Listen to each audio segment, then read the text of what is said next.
Natalie Johnson, a 31-year-old math teacher at a public middle school in Brooklyn, pushed a stack of worksheets aside and glanced at the wall clock.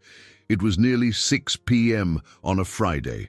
The fluorescent lights hummed overhead, casting a pale glow over rows of well-worn desks. She was often the last to leave, preferring the hushed corridors at dusk to finalize lesson plans or tweak the adaptive math program she had been developing. Her light brown hair, cut at shoulder length with no particular style, brushed against her cheeks as she tapped notes into her laptop. Despite her unassuming appearance, average height, average build, clothes chosen more for comfort than fashion, she had one feature that stood out: warm green eyes that lit up whenever she explained equations to a curious student. Natalie's dedication to teaching overshadowed any desire to be in the social spotlight, a decision both comforting and occasionally isolating. At that moment, she was reviewing modifications to her interactive software designed for kids with learning challenges. Each number, each puzzle, every visual cue was carefully calibrated to boost confidence rather than intimidate. The software was personal to her because she remembered being overlooked in her own childhood classrooms. She'd never had severe academic struggles herself, but she knew intimately what it felt like to be invisible. A gentle knock on the door broke her concentration. Emily Parker, 30, the school's literature teacher, swept in with her usual grace. Tall and poised, Emily wore stylish heels, even on casual Fridays, her blonde hair in a neat chignon. Her outfits often caught the eye of passing administrators, and she moved with a confidence Natalie sometimes envied.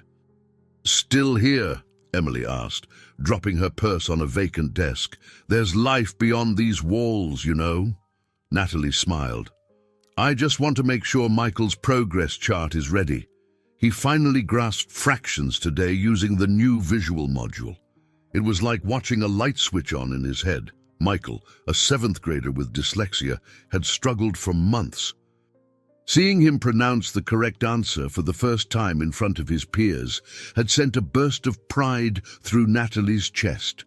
That single moment made the extra hours worth it.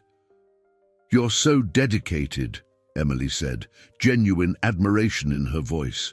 "Any fun plans for the weekend? I'm meeting a few friends downtown.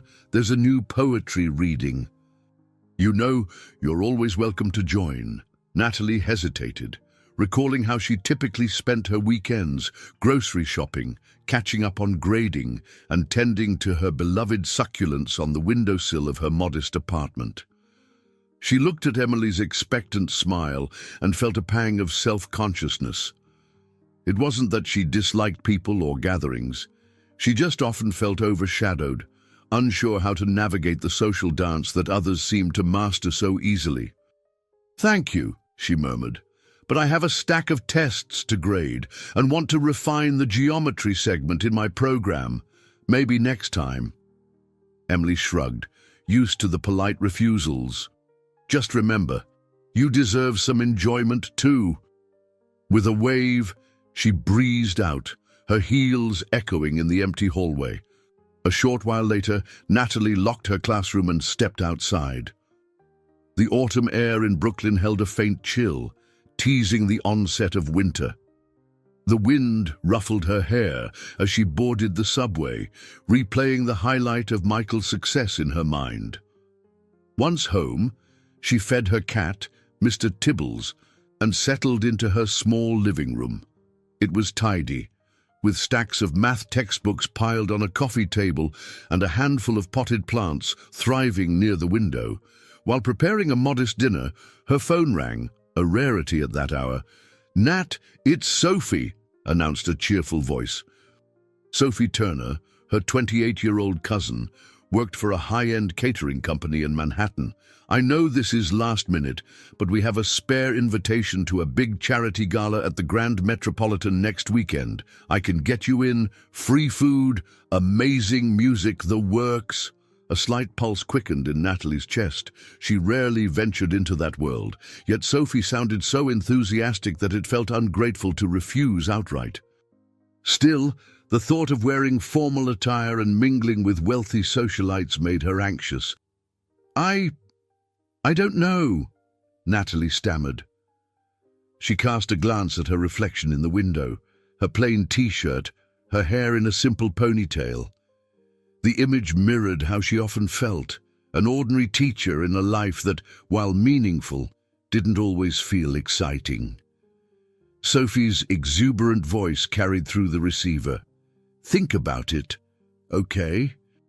You might enjoy yourself for once." Natalie ended the call and stared at her phone. Part of her longed to stay invisible. Another part of her wondered, for the first time in ages, if stepping into an unfamiliar world could spark a change she secretly desired. Natalie woke early the next morning, still unsettled by Sophie's offer. After feeding Mr. Tibbles, she sat in her cozy kitchen, sipping coffee and staring at the slip of paper on which she had jotted the gala's details. The Grand Metropolitan Hotel, a black tie benefit, a fundraising event where celebrities, CEOs, and well-heeled philanthropists would socialize. Her weekend routine usually involved household chores, lesson planning, and moments of solitude. Invading that routine with glittering ballrooms and wealthy patrons felt too much like stepping onto a theater stage without any rehearsal. Unable to shake her nervous curiosity, she decided to meet Sophie in a small neighborhood cafe not far from her apartment. The place was an unassuming spot frequented by locals grabbing bagels and coffee to go. When Sophie walked in, her vibrant red hair and easy confidence drew several admiring glances from nearby tables. "Thanks for coming," Natalie said softly as Sophie joined her. "Of course," Sophie beamed, resting her elbows on the table. "I've got the physical invitation in my purse. The event's next Saturday night. You won't believe the guest list. Lots of big tech entrepreneurs and major donors." Natalie fiddled with her coffee cup. "You know I don't have anything suitable to wear. I've never been to one of these fancy fundraisers." Sophie waved the concern away. "I've got a dress that might fit you. I do some occasional modeling gigs for local boutiques, and they lend me pieces. I can get one in your size, something classy but not too flashy." Before Natalie could protest, Sophie laid out a plan. They would spend next Thursday evening doing a quick fitting, then handle hair and makeup on Saturday afternoon before the gala. Her cousin seemed determined, as if orchestrating Natalie's first real foray into high society. Natalie tried to swallow her anxiety, but it clung stubbornly. She recalled a high school memory she'd long kept buried, her junior prom. She'd worn a pale blue dress her mother had chosen from a discount rack, and though her mother had called her beautiful, some classmates had snickered at the unglamorous hem. She'd spent half the night in the restroom, tears threatening to ruin her mascara. That experience had taught her to avoid events where physical appearances overshadowed everything else. Sophie must have sensed her hesitation. "I know it can be daunting," she said, her voice gentle, "but this might be a fantastic chance for you. It's not just about glitz and glamour. These galas often raise funds for meaningful causes. You could even make connections for your math program. Some big philanthropists specifically support education." Natalie's gaze flickered up. "Really? I mean, I never thought about it like that." Sophie nodded eagerly. "Absolutely. You teach at a public school. You have this innovative learning software. Who knows who you might meet?" They talked for half an hour, with Sophie describing the menu she'd be serving: delicate canapes, fancy hors d'oeuvres, decadent desserts, and the variety of well-dressed attendees. Natalie began to wonder if her presence, initially a social strain, might actually benefit her students if she could spark interest in her math initiatives. Leaving the cafe, Natalie felt a mixture of hope and dread.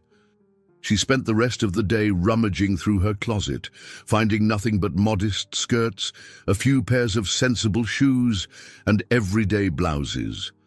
The idea of wearing a borrowed gown to mingle with high society made her stomach flutter. Yet a tiny voice inside whispered that stepping out of her comfort zone could be the key to something new. That evening, she called her parents, both retired teachers living upstate, and told them about the invitation. Her father teased her about dancing with a millionaire, while her mother urged her to keep an open mind.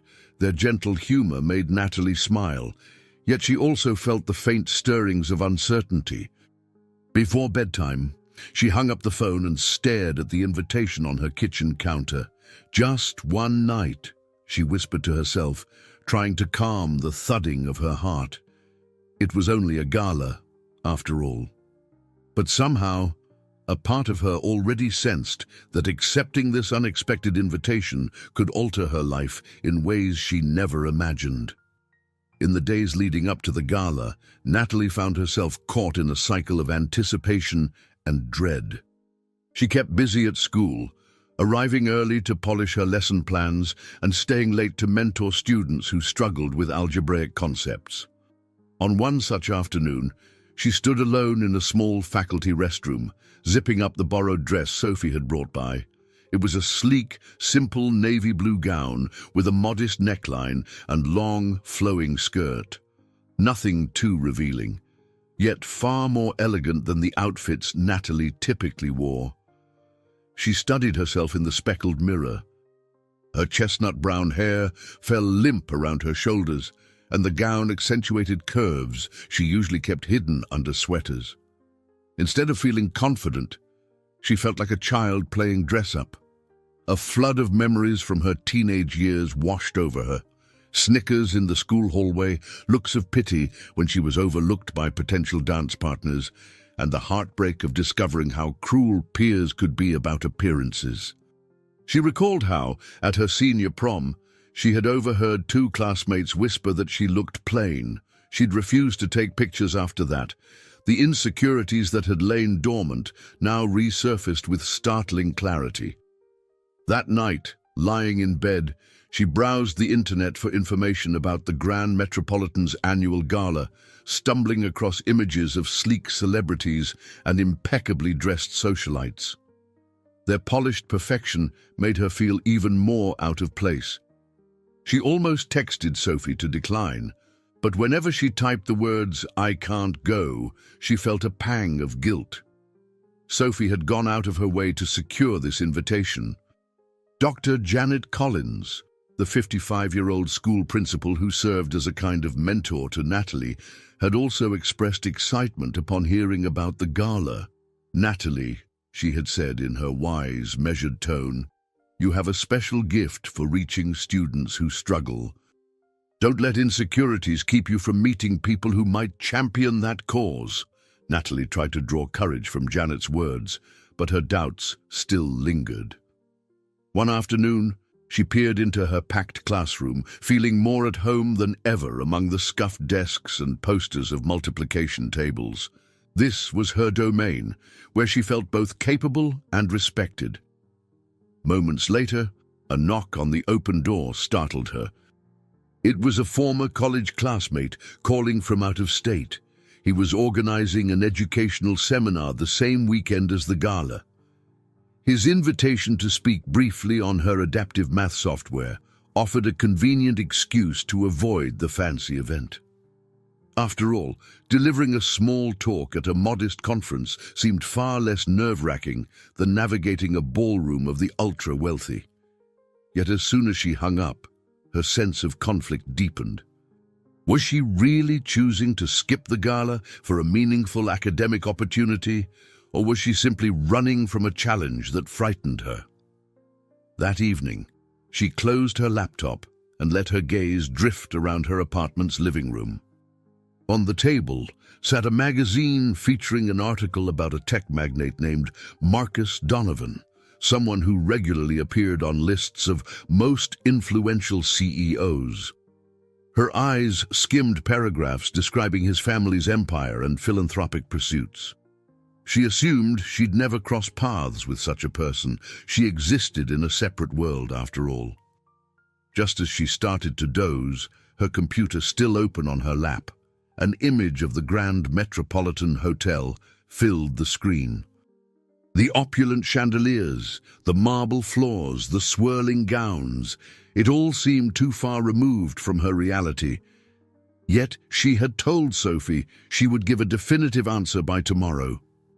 In the wavering light of her bedside lamp, she thought about Michael, the student whose dyslexia was improving. She imagined a future where her software could help countless children. Perhaps meeting well-connected individuals at the gala could open doors. The tension between possibility and fear pulled her in two directions. As she finally drifted to sleep, Natalie couldn't shake the feeling that this invitation was more than a social event.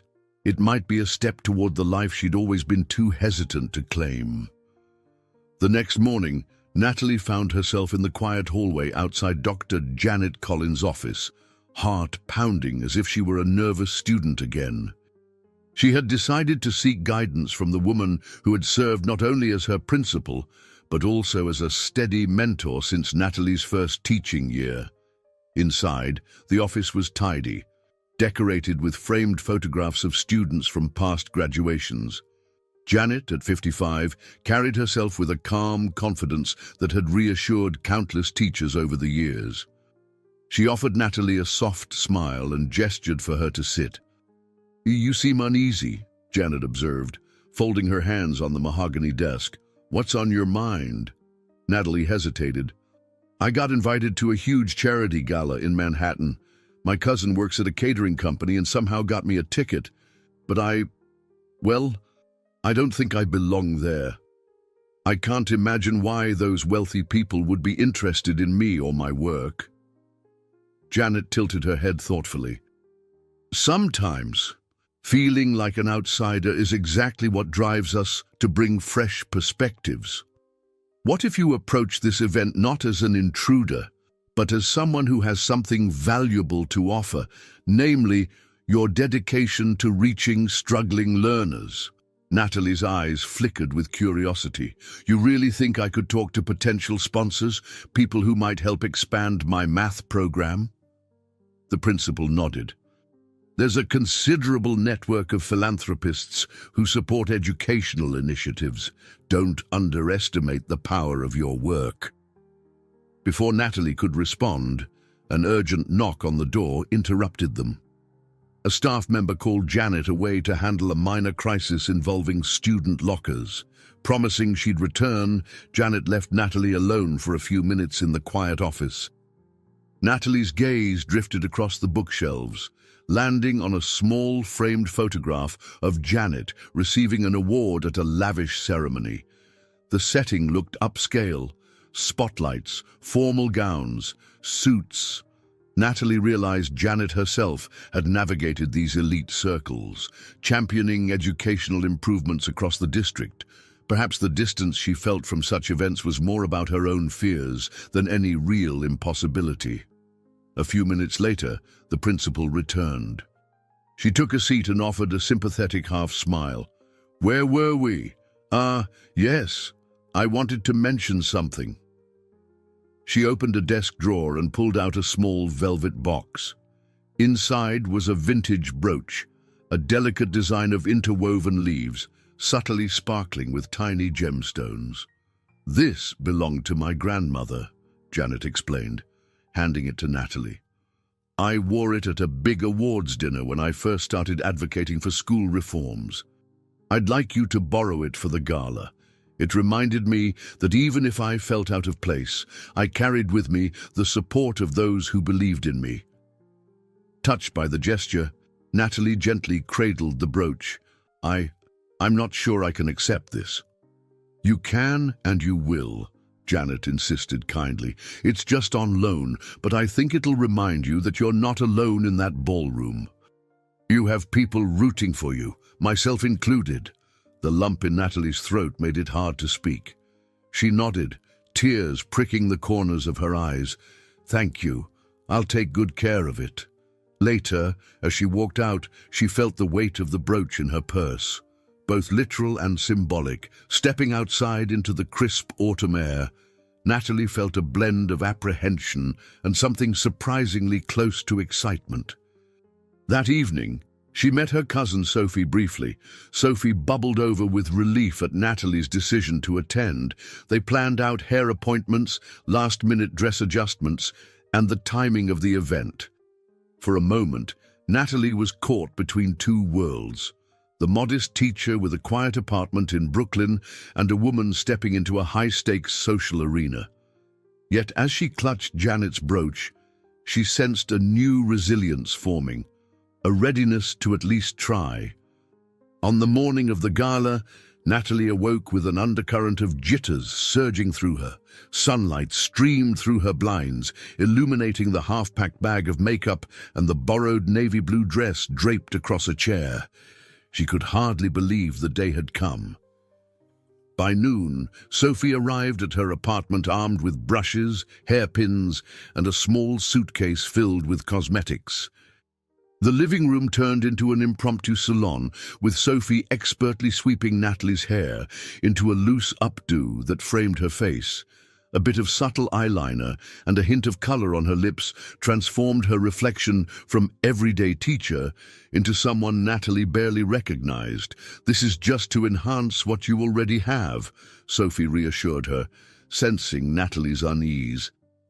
"You look fantastic. Trust me." Despite her cousin's encouraging words, Natalie wrestled with a last-minute urge to cancel.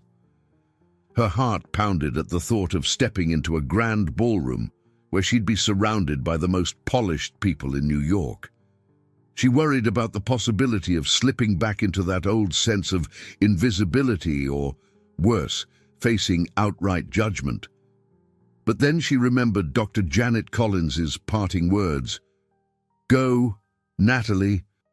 Show them what you do, how you help those who struggle to learn," and her father's gentle joke about a millionaire dance reminded her not to take the night too seriously. Maybe there was room for authenticity in that glittering crowd. Sophie helped her slip into the gown.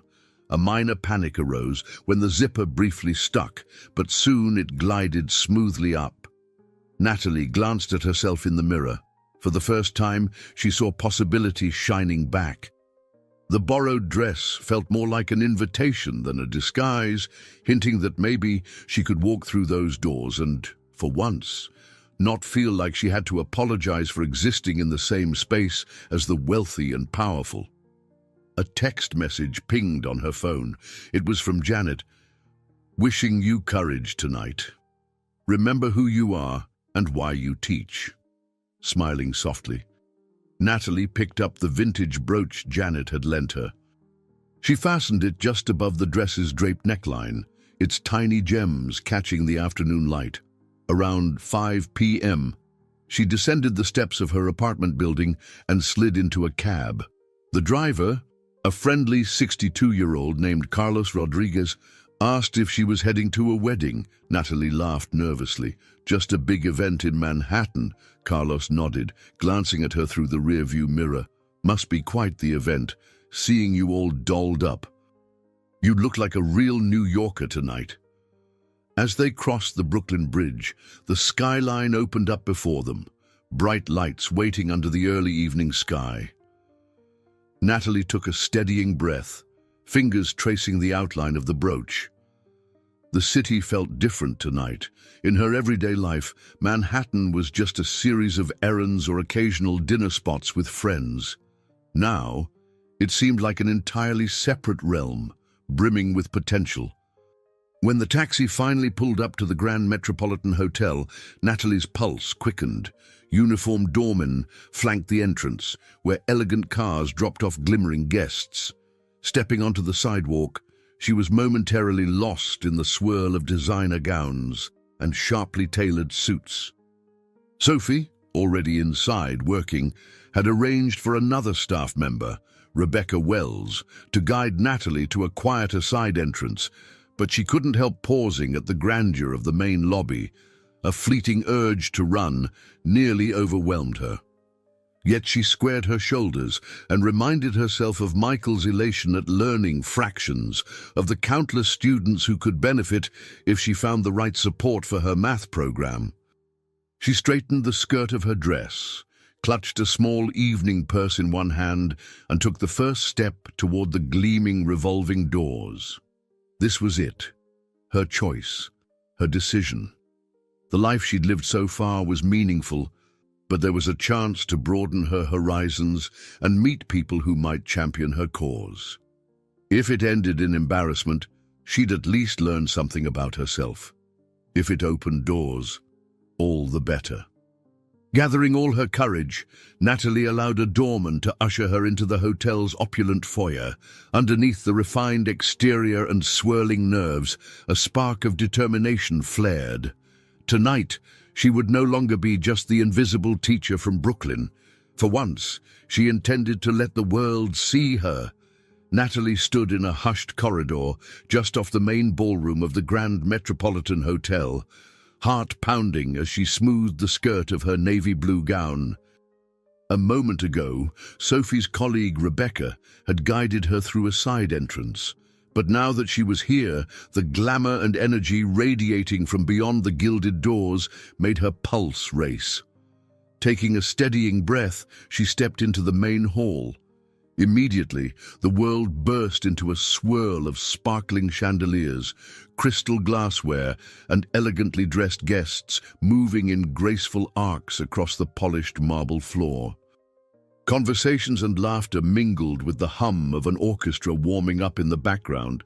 It was a scene she'd only glimpsed in magazines or on television, yet here she was in the middle of it all.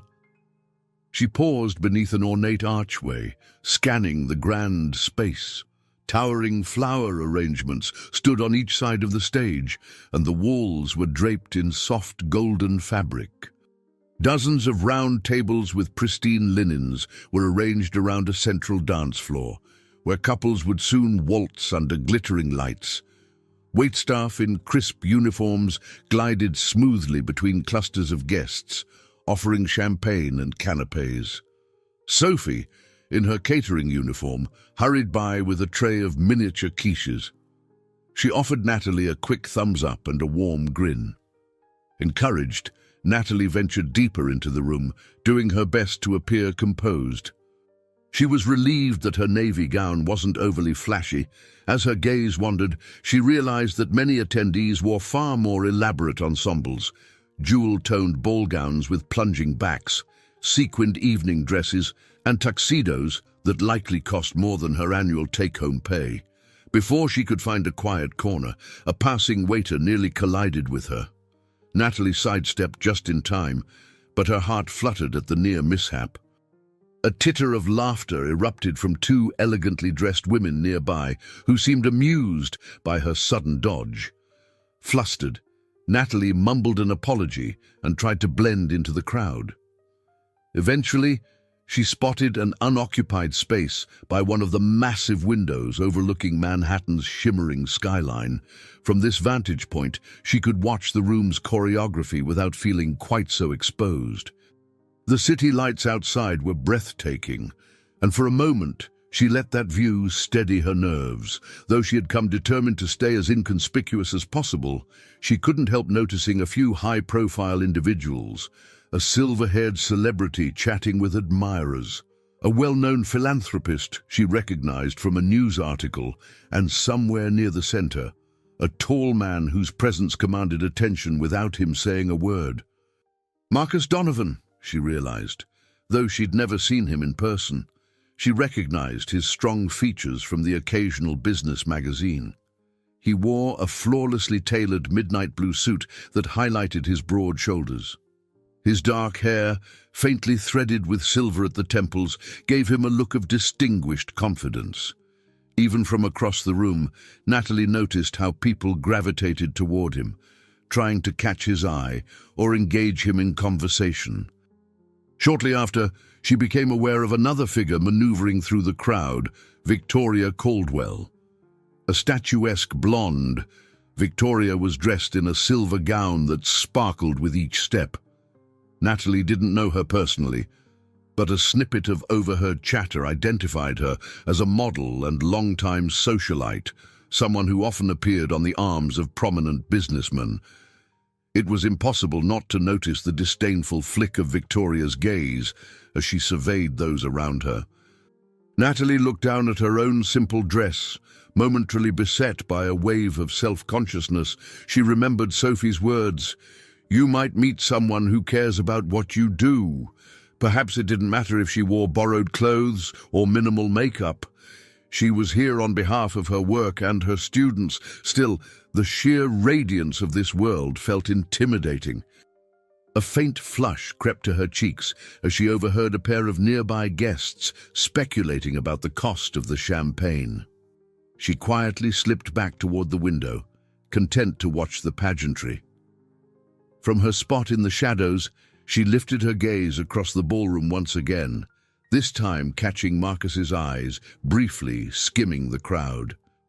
His glance paused, flickering in her direction for an instant. A small wave of uncertainty and unexpected curiosity rippled through her. She wasn't sure if he'd truly noticed her, or if he was merely scanning the room.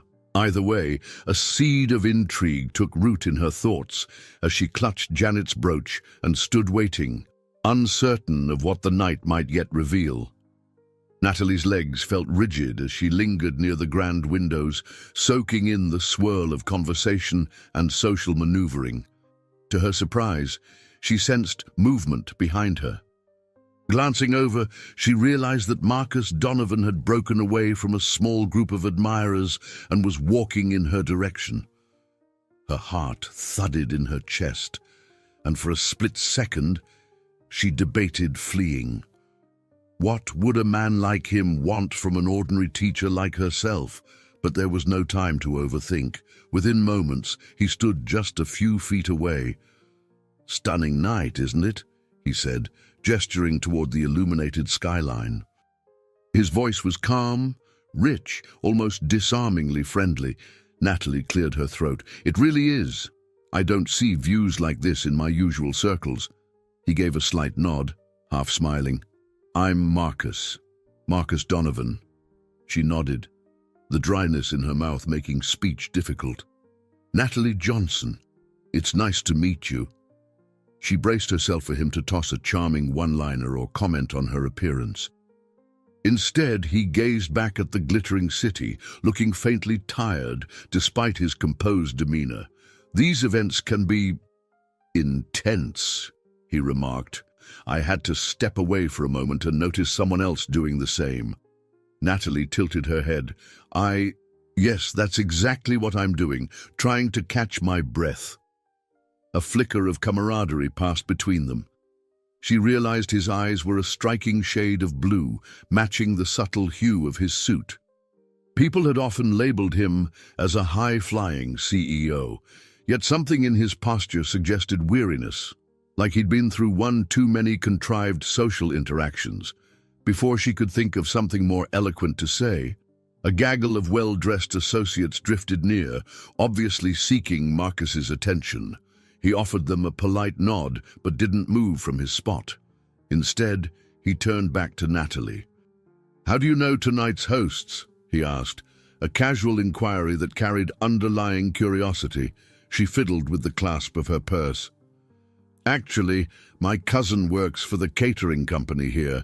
I, got an extra invitation." His expression remained open, neither shocked nor dismissive. "Ah, you're the lucky plus one." She allowed a small laugh. "Yes, something like that. I'm a public school teacher in Brooklyn, so this is definitely not my everyday environment." His interest seemed to pique. "Public school, you say? My mother used to work in educational philanthropy. She's always had a soft spot for teachers." Natalie felt a spark of enthusiasm. "I've been developing a math program for students with learning challenges. It's still in the early stages, but I'm hoping to expand it." Just as she was about to continue, a tall man with polished hair and a resolute air approached. He placed a hand on Marcus's shoulder. "Marcus, they need you for a quick conversation about next week's press release," he said, flashing Natalie a perfunctory smile. "I'm Richard Bennett, Marcus's business partner." Marcus offered a tight nod. "Richard, this is Natalie Johnson." Richard's gaze flicked between them, and his polite smile never quite reached his eyes. "Pleasure?" he said automatically, then refocused on Marcus. "The media folks are waiting." Reluctantly, Marcus turned to Natalie. "I'd better handle this. It was nice chatting. If you'll be around, maybe we'll continue our conversation." She nodded, feeling both exhilarated and slightly numb. "Absolutely." He walked away, Richard by his side, disappearing into a swirl of black tuxedos and glittering dresses. Natalie let out a breath she hadn't realized she was holding. As she reflected on their brief exchange, a wave of surprise washed over her. She wasn't naive. She knew men like Marcus Donovan often lived in worlds fueled by business deals and superficial relationships. Yet there had been genuine interest in his voice. He hadn't dismissed her or made her feel unwelcome for being a mere teacher from Brooklyn. Turning back toward the window, she wondered if she would see him again that night. The rational part of her mind warned against reading too much into a friendly conversation, but, despite herself, she couldn't deny a flicker of hope. In a sea of champagne and million-dollar smiles, perhaps her presence didn't have to go unnoticed.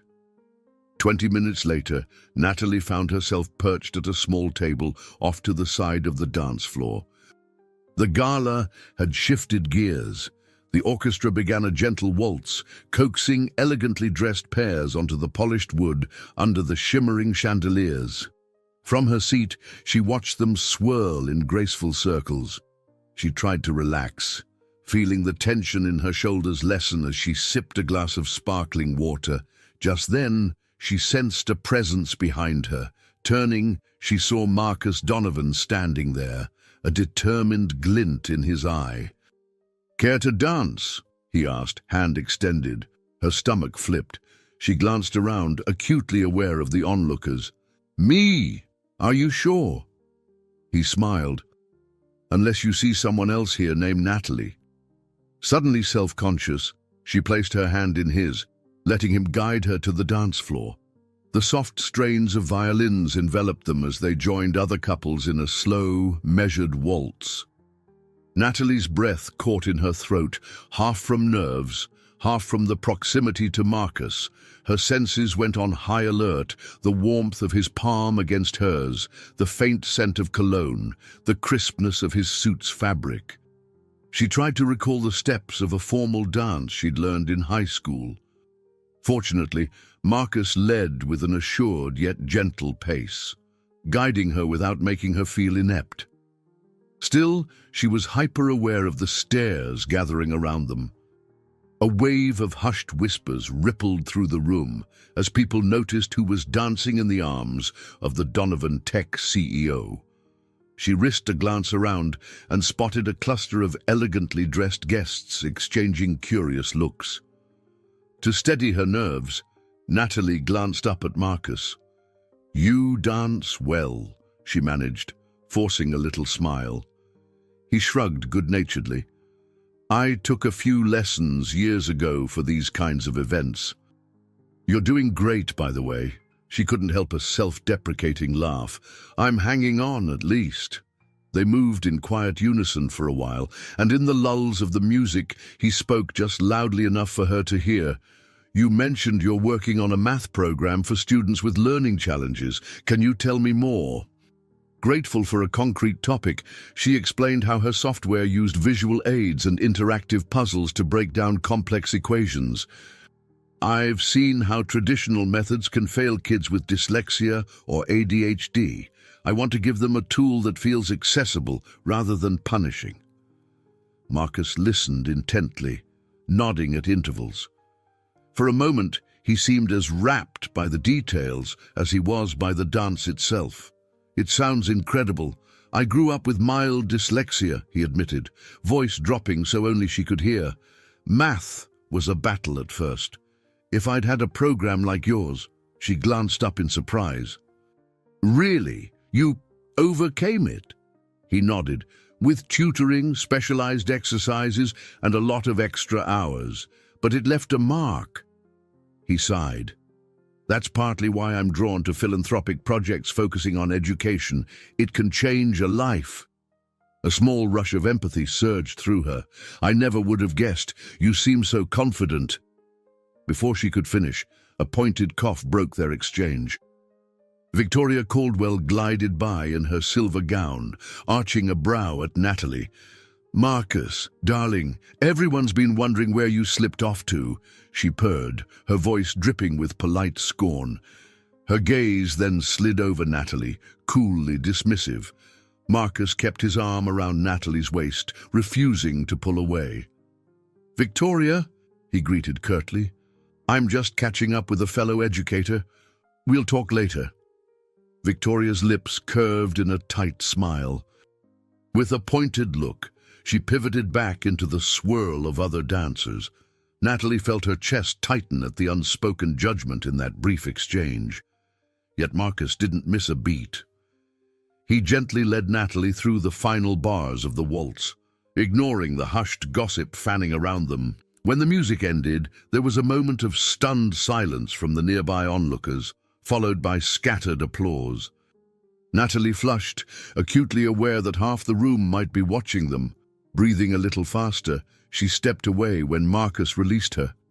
His eyes held an apology, perhaps for the attention she hadn't asked for. Still, she felt an unexpected sense of validation. In that moment, dancing under the glittering chandeliers, she'd been seen, really seen, and it made her heart beat with a mix of exhilaration and trepidation. No sooner had the music ceased than Natalie felt a surge of eyes following her every move. Instead of leaving the dance floor gracefully, she stumbled slightly on the polished wood, her nerves getting the best of her. A ripple of hushed commentary floated in the air, punctuated by a few poorly hidden snickers. Marcus, ever poised, escorted her gently toward the edge of the ballroom. "You okay?" he asked, concern flickering in his gaze. She nodded, cheeks burning. "Just a bit overwhelmed. I'm not used to being center stage." He offered a reassuring squeeze of her hand. "Believe me, I get it. I'll go handle a few things. We can talk more later, if you'd like." She murmured a quick thank you before he slipped back into the throng.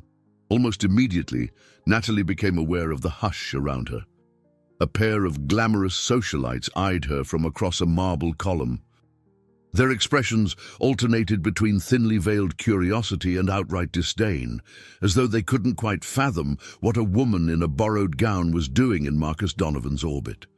Feeling exposed, she hurried to the nearest set of double doors leading to the lobby restrooms. Inside, she found an ornate lounge area with plush seating and a mirrored wall. A few attendees touched up their lipstick while exchanging gossip. The moment she walked in, they fell silent. Natalie pretended not to notice as she slipped into a stall just to catch her breath. Her heart pounded. She was determined not to cry, not to let the whispers and side eyes get under her skin. Yet she couldn't deny the sting of their judging looks. Minutes later, she emerged to wash her hands, summoning as much composure as she could. A snippet of conversation between two women reached her ears. So strange, him picking someone so plain for a dance. Must be some publicity angle. Natalie's grip tightened on the sink. She inhaled slowly, reminding herself that they didn't know her, nor did they understand her reasons for being there. She straightened her posture, checked that her updo was still intact, and quietly left. As she re-entered the main ballroom, she spotted Sophie scurrying near the dessert table. Relief washed over Natalie. At least she had one friendly face in this gilded crowd. She navigated past a cluster of guests discussing stock prices and tapped Sophie's shoulder. Sophie's eyes widened with concern. "Nat, what happened? You look rattled." Natalie recounted the gist of the stares and whispered remarks. Sophie's lips pressed into a thin line. Ignore them, okay? You belong here as much as anyone, and I saw you dancing with Marcus Donovan. Good for you. Despite her cousin's supportive words, Natalie felt the sting of self-doubt. She gave Sophie a quick hug and stepped away, eager to find a quieter spot. Eventually, she slipped down a side corridor lined with portraits of past benefactors. There, leaning against a wall, she exhaled a shaky breath. Suddenly, Marcus appeared at the far end of the corridor. He must have spotted her leave the ballroom because he approached swiftly, concern evident. Natalie, is something wrong? She offered a weak smile. I'm fine. I just needed a moment alone. He hesitated, as though weighing how honest he could be. Look, I know how cruel these circles can be. Are people giving you a hard time? She bit her lip, debating how much to reveal. I overheard some comments, she admitted. It's silly, but it's hard not to let it get to me. Marcus sighed, rubbing the back of his neck. Believe me, I've heard plenty of talk behind my back, even about the way I run the company. Most of these folks don't know me, they just know what the tabloids say. She nodded, appreciating the empathy. Still, the sense of being an outsider lingered. Thank you, she said softly. But I think I might head out soon. I'm not cut out for all this. Before he could respond, Richard Bennett approached with the same calculated politeness as before. His tone was clipped. Marcus, there's an issue with the Caldwell arrangement we need to address. His gaze flicked over Natalie, clearly implying that her presence was a distraction. Marcus gave Natalie an apologetic look and handed her a small embossed business card. Please call or email me, he said quietly. I meant what I said about your math program. I want to know more. With that, he left alongside Richard, disappearing around a corner. Natalie stared after them, feeling a tightness in her chest. Part of her wanted to stay, to prove she wasn't intimidated. But the temptation to vanish from this place was growing strong. Clutching Marcus's card, she resolved to find Sophie, make her excuses, and slip out as discreetly as possible. She had come, she had danced, and she had glimpsed a world she'd never imagined entering. And now, all she wanted was to return to the familiar comfort of her own quiet life, if only she could shake the lingering thrill of having been truly seen, if only for a few moments. Less than an hour later, Natalie was in the back seat of a taxi, Manhattan's glittering skyline receding behind her. She stared out the window, replaying every moment. The vibrant ballroom, the avalanche of stairs, the unexpected dance. She still felt the echo of the music in her veins, but embarrassment nagged at her. The driver was silent except for a polite inquiry about her destination. Natalie sank into the seat and replied with her Brooklyn address. She couldn't wait to reach the sanctuary of her apartment. Once home, she fed Mr. Tibbles, who meowed indignantly at her late arrival and slipped off her heels. Her feet ached in protest, but the physical discomfort paled compared to the emotional swirl in her mind. Setting down her purse, she noticed Marcus Donovan's sleek business card protruding from one side. A flood of mixed emotions filled her. Part of her wanted to toss the card into a drawer and forget the evening ever happened. Another part wanted to email him that very moment, rattling off the full details of her math program. She settled onto her small couch and scrolled through her phone's browser, typing Marcus Donovan CEO into the search bar. Countless articles popped up, profiles praising his business acumen, tabloids speculating on his personal life. One prominent headline mentioned a rumored engagement with Victoria Caldwell, designed to merge the Caldwell family's holdings with the Donovan empire. Natalie's stomach twisted at the notion of being a mere footnote in a very public storyline. She set the phone aside, feeling a wave of self-consciousness. Was the dance just a fleeting courtesy, she wondered? Or was there a hint of genuine interest, both in me and in my work? Exhausted, She changed into comfortable pajamas and brewed a cup of chamomile tea. The evening replayed in her mind like a fever dream. Her borrowed dress, the swirl of the waltz, the tang of champagne on her tongue, and the hush of onlookers casting judgment. Before bed, she called Emily, her friend from school. Emily picked up on the third ring, her voice already colored with intrigue. "So, how was the big fancy gala?" Natalie sighed. "Chaotic, glamorous, but intimidating. I ended up dancing with someone kind of famous, and now I'm not sure what to think." "Famous?" Emily repeated. "Wait, who?" Natalie hesitated, then murmured, "Marcus Donovan." There was a moment of stunned silence before Emily let out a soft squeal. "Natalie, that's wild. He's all over the financial news, a real titan in tech. Did you know him beforehand?" "Not at all," Natalie admitted. "We only spoke briefly. He's so out of my league, Em. I overheard snarky remarks from some people there." Emily's voice turned consoling. "Let them talk. You've done nothing wrong, and maybe he saw in you what your students see, someone genuine. Are you going to reach out to him?" Natalie's gaze flicked to the business card. "He said he's interested in my math program. It might be worth connecting for professional reasons." "Absolutely. You're always lamenting how you lack funding to expand. This could be huge." Natalie released a slow breath. "I'll think about it. Right now, I just need to process. And, Emily, do you think it's possible he was serious? Or do men like him just flirt with whomever for the thrill?" "That's something only he can answer," Emily replied gently. "But personally, I believe someone who overcame a learning difficulty could empathize with what you do. You're not just a random face." They said goodnight, and Natalie curled up on the couch, sipping her tea, mind swirling. She tried to imagine a scenario where she emailed the illustrious CEO, explained her project, and discovered a new avenue for funding. Then again, she worried about being swept into a world of corporate drama and social expectations. Eventually, she set her tea down and turned out the living room light. In the quiet darkness, her mind drifted back to the moment on the dance floor when Marcus had confessed his own struggles with dyslexia. That moment had felt undeniably real, a shared vulnerability bridging the gap between teacher and tycoon. Before drifting off to sleep, Natalie placed Marcus's card on her coffee table. Whatever came next, she sensed that her life couldn't quite return to how it was before.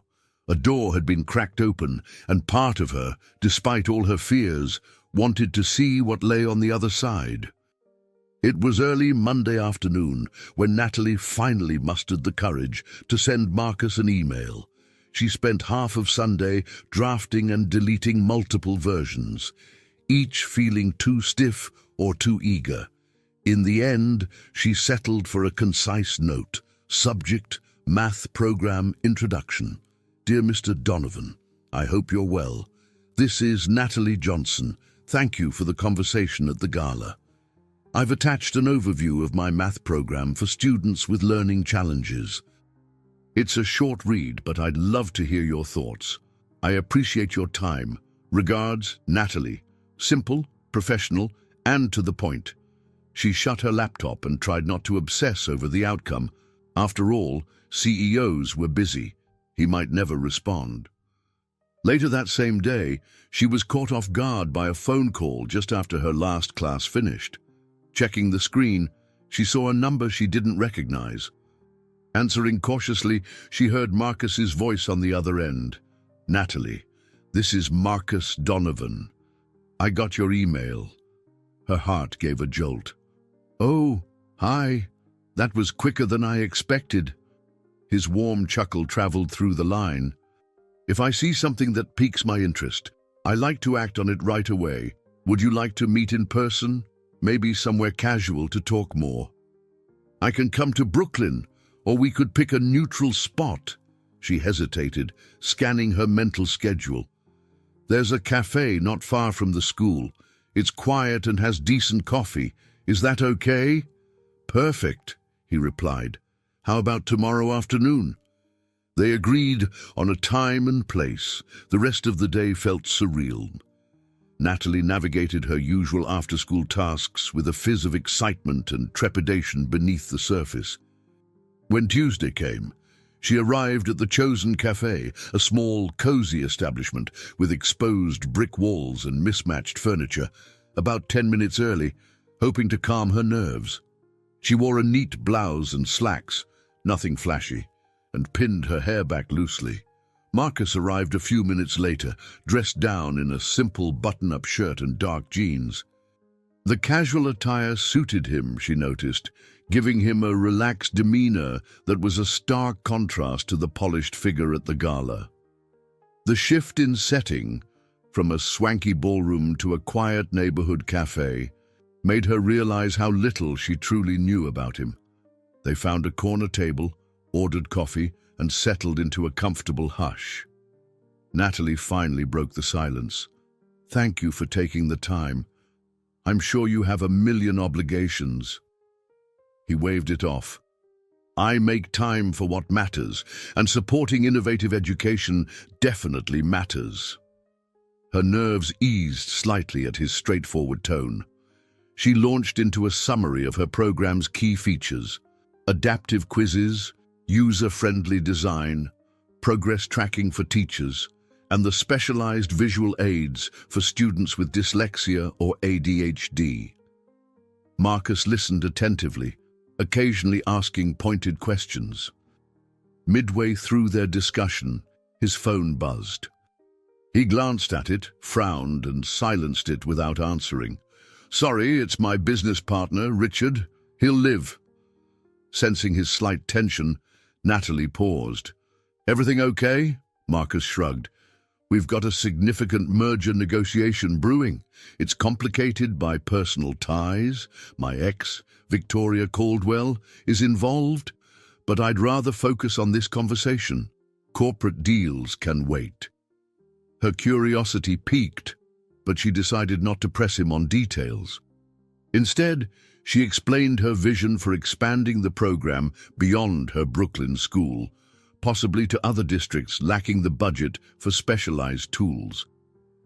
Marcus's expression grew increasingly intent, as if he could envision the same possibility. "You might benefit from a pilot initiative at more than one school," he said. "Donovan Tech has a philanthropic wing.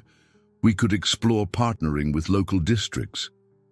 "I can't promise anything concrete yet, but your approach is impressive." Natalie's cheeks warmed. She'd heard such praise from her principal and colleagues, but hearing it from someone with real influence felt validating. "That would be incredible," she whispered, excitement threading through her voice. They chatted a while longer. As the conversation wound down, Marcus gently touched her hand resting on the table. Their eyes met, and for a moment, neither spoke. The unspoken question, whether this was purely professional or something more, hung in the air. He eventually broke the silence with a soft smile. "Thank you for meeting me, Natalie. I'd like to continue exploring your program's potential, and, if you're open to it, I'd also like to keep getting to know you better." Her pulse skittered, but she managed a steady nod. "I'm open to that." They left the cafe together, stepping onto the sidewalk beneath a canopy of autumn-hued trees. As they said goodbye, Natalie felt a surge of hope that perhaps her path had shifted in a way that was both professional and deeply personal. In the quiet hush of that small Brooklyn street, it seemed the first step had indeed been taken, and there was no turning back. Natalie woke early on Wednesday morning, her stomach fluttering with anticipation. Today, she would visit Donovan Tech for the first time. Marcus had arranged for her to present her math program to a small group of department heads, an opportunity she knew could shape the future of her project. Still, she felt a twinge of unease at the thought of stepping into a gleaming corporate tower more accustomed to business deals than educational ideals. Arriving at the Donovan Tech headquarters in Midtown Manhattan, She craned her neck to take in the impressive skyscraper. Polished steel and glass soared into the sky, reflecting the bustle of the city below. The lobby itself was a testament to sleek modernity, minimalistic furniture, digital displays showcasing the company's latest innovations, and a constant hum of focused professionals bustling to and fro. She approached the reception desk with a polite smile. Giving her name and meeting details, after a quick verification, a uniformed attendant escorted her to a high-speed elevator that whisked her to one of the upper floors. Her heart thudded as the doors slid open, revealing a spacious corridor lined with frosted glass offices. Inside a nearby conference room, Samantha Wright stood to greet her. Samantha was 42, with sharp eyes and a poised manner. As the director of innovation, she had a reputation for championing cutting-edge ideas. Her tailored blazer and confident stride spoke of someone who thrived in this environment, yet her warm handshake put Natalie at ease. "I'm so glad you could make it," Samantha said, leading Natalie into the room, where a large screen waited. "Marcus has spoken highly of your program. We're eager to see it in action." A few others filed in. Michael Chen, a 38-year-old lead developer with a cautious demeanor, took a seat near the screen. 2 junior associates followed, each carrying laptops and notepads. The only noticeable absence was Marcus himself, or Richard Bennett for that matter. Focusing on her slides, Natalie launched into her presentation. She detailed how the software adapted questions based on student performance, emphasizing the intuitive graphics designed for learners with dyslexia. As she spoke, Samantha asked thoughtful questions about user interface and scaling for multiple classrooms. Michael, initially guarded, jotted notes and occasionally nodded, impressed by the depth of her research. Midway through the presentation, the conference room door opened. Richard slipped inside, carrying an air of brisk confidence. Natalie couldn't help noticing the slight downturn of his mouth when he realized who was speaking. He took a seat, without comment, crossing his arms as he surveyed the screen. Gathering her composure, Natalie resumed. She wrapped up by outlining potential pilot programs at 2 local schools. When she finished, Samantha led the applause. Even Michael, though reserved, offered a polite nod. "That was excellent," Samantha said.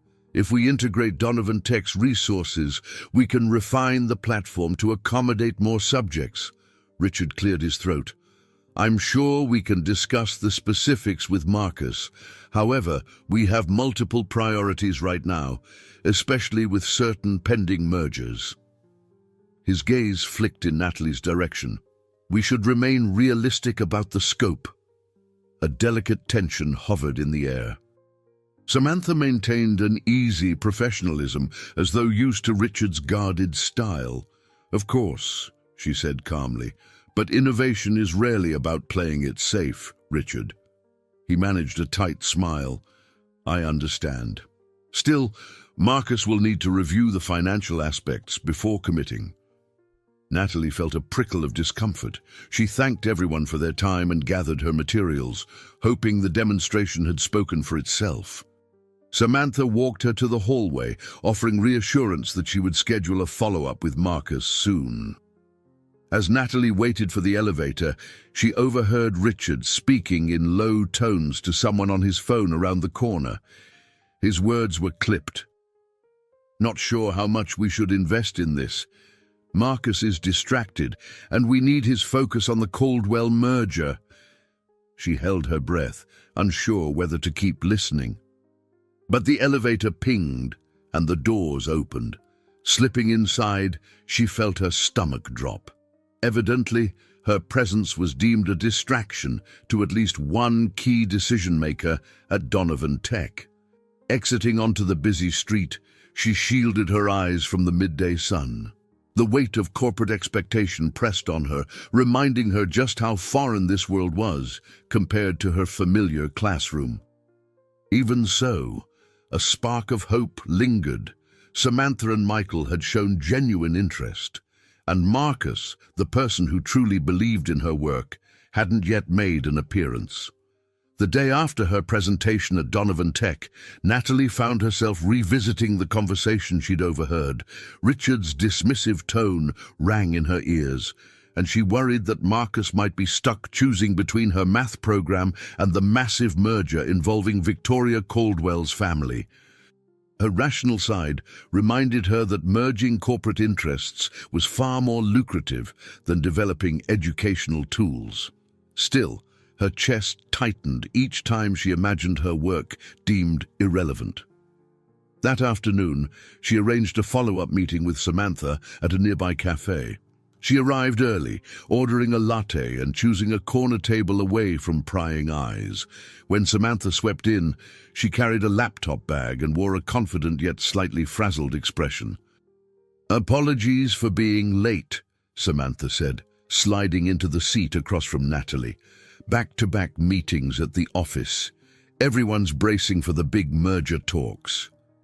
Natalie tucked a strand of hair behind her ear. "No worries. I appreciate you making time for me." Samantha flashed a reassuring smile. "You impressed Michael. He admitted he's rarely seen such a user-friendly approach to adaptive learning. I've already drafted a proposal for a pilot with 2 schools. You mentioned you had a second campus in mind?" Natalie named a neighboring middle school that had shown interest in her software. "They have several students with reading-based learning challenges. My program could be a perfect fit." Samantha nodded, tapping notes into her laptop. "Great. We'll try to get both on board, but we might need sign-off from top-level management. You know how that goes." They discussed possible timelines and budgets, sipping their coffees. Before long, the topic shifted to the company climate. "Things are tense right now," Samantha confided, voice hushed. "Marcus is juggling the Caldwell merger, and Richard, well, he's not exactly open-minded when it comes to philanthropic ventures that don't tie directly to profit." Natalie felt her shoulders tense. "Is Victoria Caldwell heavily involved?" Samantha shrugged. "She's a figurehead in her father's empire, from what I've seen. But her father is the real negotiator. Jonathan Caldwell is a powerhouse. There's talk of reacquiring a family stake in Donovan Tech." That revelation made Natalie's heart sink. Could the entire direction of the company shift if the Caldwells demanded certain changes? After finalizing a few more details, Samantha closed her laptop. "Marcus asked me to assure you that he's still very interested in your work. He's just caught in board meetings and high-level negotiations. But if we can get a prototype running at those 2 schools, he believes it could prove the concept without needing the entire board's green light." Buoyed by this news, Natalie thanked Samantha and stepped outside into the late afternoon sunshine. Relief washed over her, at least for now. Yet that relief was short-lived. Later, as she headed to the subway, she decided to pop into the Donovan Tech building to see if Marcus might have a spare moment. Upon reaching the sleek lobby, she spotted a familiar figure entering an elevator. Victoria Caldwell, dressed in an impeccable cream-colored suit. Impulsively, Natalie slipped into the same elevator, keeping a discreet distance. The doors closed, and Victoria acknowledged her with a curt nod. It was just the 2 of them in the mirrored enclosure. Natalie's reflection seemed plain next to Victoria's flawless makeup and perfectly coiffed hair. Moments passed in awkward silence until Victoria spoke. "You're Natalie, aren't you? The teacher with the education software?" "Yes," Natalie replied, pulse racing. "I've been meeting with the Donovan Tech team." Victoria's smile was razor-thin. "So I've heard. Marcus mentioned you." She paused, letting the words settle. "He's often enthusiastic about charitable projects." Natalie bristled at the underlying condescension but mustered her composure. "My program isn't just a charity project. It's a tool to help students succeed." Victoria's eyes flicked over Natalie's attire, then refocused on the elevator doors. "Of course. Well, I suppose everyone finds their place eventually. The elevator chimed on a floor far below Marcus's office. Victoria stepped out without a goodbye, leaving Natalie alone with her racing thoughts. The entire encounter took less than a minute, but the tension still clung to Natalie. Emerging back onto the street, Natalie felt a swirl of determination and doubt. She couldn't ignore the power dynamics at play. Victoria was not just a woman of influence, but also deeply enmeshed in the corporate deal that consumed Marcus's attention. The question nagged at Natalie's mind: how could a single teacher with a modest program compete with a heavyweight family's agenda? Walking home, she clutched her bag more tightly, resolve blending with a flicker of fear. She realized that in corporate circles, whispered alliances could shift the fate of her project, and maybe even her budding connection with Marcus, at a moment's notice. Later that week, Marcus extended an invitation that both thrilled and unsettled Natalie. Dinner at his penthouse apartment overlooking Central Park. She hesitated, unsure if she was ready to see him on such personal turf, but the alternative, staying in the dark about where they stood, felt worse. On Friday evening, she arrived at the building's private entrance, where a discreet doorman guided her to the elevator. The ride was swift, opening into a foyer lined with modern art. Marcus stood at the threshold, dressed casually in a grey sweater and slacks. He looked more relaxed than she'd ever seen him, yet tension shadowed his eyes. "Glad you could make it," he said softly, guiding her inside. The penthouse was spacious but not ostentatious. Floor-to-ceiling windows showcased the city lights, and a few tasteful sculptures dotted the open living area. The decor hinted at wealth, but also a certain solitary taste, like someone who valued quiet more than ostentation. Natalie shrugged off her coat, trying to quell the swirl of nerves in her stomach. She noted the smell of something savory drifting from the kitchen area. "You cook?" she asked, surprised. Marcus laughed a little. "Not often, but I'm decent at a few recipes. I thought cooking for you might be more personal than hiring a chef." They moved to the kitchen, where he was finishing a simple pasta dish. While he stirred the sauce, she admired the collection of books lining shelves in the adjacent sitting area. Many covered business topics, but she also noticed several on learning disabilities and child development. "Light reading," she teased, running a finger along the spines. He glanced over, sheepish. "I started a personal research project years ago, trying to understand my own struggles with dyslexia. I guess it broadened into an interest in education." Her heart warmed at the admission. It reminded her of the dance floor confession he'd made. "It makes me happy to see how serious you are about this issue." They settled at a small dining table near a window. The meal was simple yet flavorful. Pasta with a rich homemade sauce, a fresh salad, and a bottle of red wine. As they ate, the conversation drifted from her student's progress to the mounting tensions at Donovan Tech. "So," Natalie ventured, swirling her wine glass, "how's the merger ordeal? I sense it's been stressful." He sighed. "That's putting it mildly. My father, Edward Donovan, is pushing for a deal that ties us closely with the Caldwell family. Richard's in favor too. It could mean a major expansion of our market share, but the Caldwell demands are enormous." She hesitated, recalling the rumor about a possible engagement or partnership with Victoria. "And Victoria Caldwell?" Marcus's expression tightened. "We dated briefly years ago. It ended amicably, at least I thought so. Now the families see it as a potential synergy. They want me to renew that connection on a personal and professional level." Natalie's chest constricted. "That sounds suffocating," she said softly. A shadow crossed his features. "It is, but walking away puts the company at risk. Richard keeps reminding me that thousands of jobs depend on stable investment. My board expects me to do whatever's necessary to secure the future. I'm torn. Because I don't believe in sacrificing my personal life for a deal. She reached across the table, briefly resting her hand over his. You shouldn't have to. He turned his palm upward, linking his fingers with hers.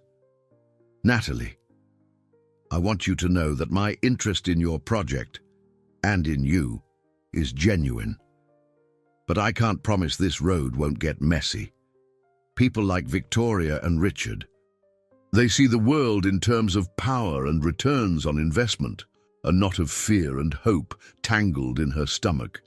I won't pretend to understand all the corporate pressures, she admitted, but I do understand standing up for something you believe in, even if it's not popular.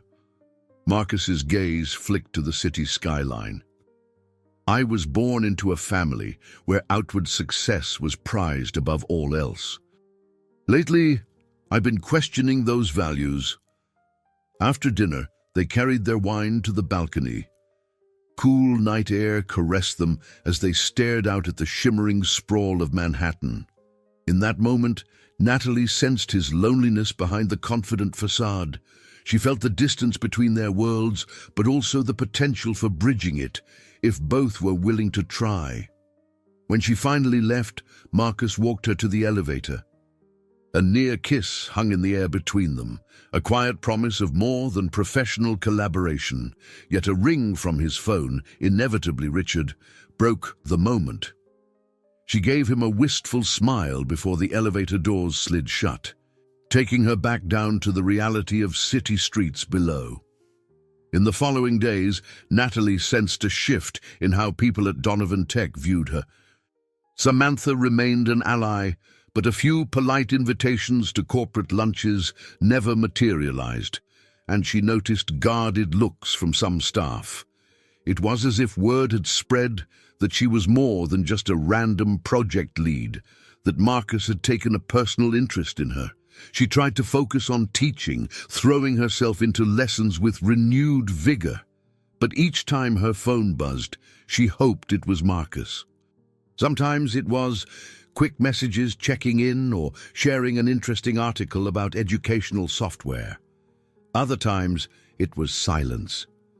One afternoon, after classes ended, Samantha contacted her with unexpected news.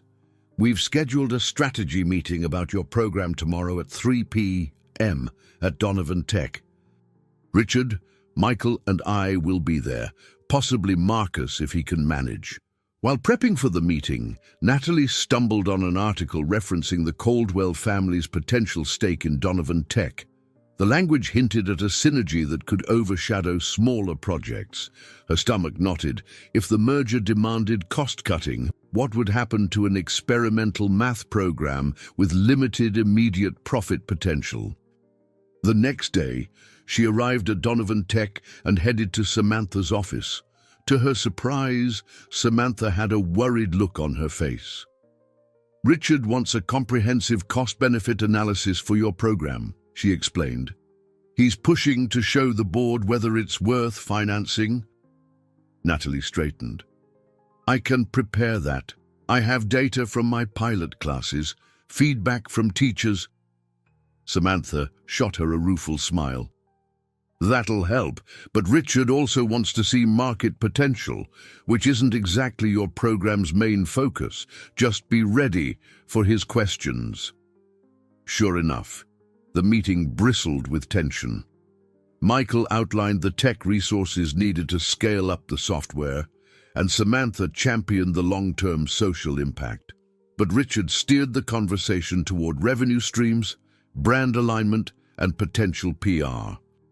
Natalie tried to keep her composure, emphasizing the philanthropic angle and corporate social responsibility. At the end, Richard closed his folder. We appreciate your time, Miss Johnson. We'll reconvene after the next board discussion. Then he strode out without a farewell. Natalie exchanged uneasy looks with Samantha, who gave her a sympathetic nod. I'll do what I can, Samantha whispered. Don't lose heart. Feeling deflated, Natalie started gathering her materials. That was when she noticed a flash drive had rolled under a nearby chair. Picking it up, She realized it wasn't hers.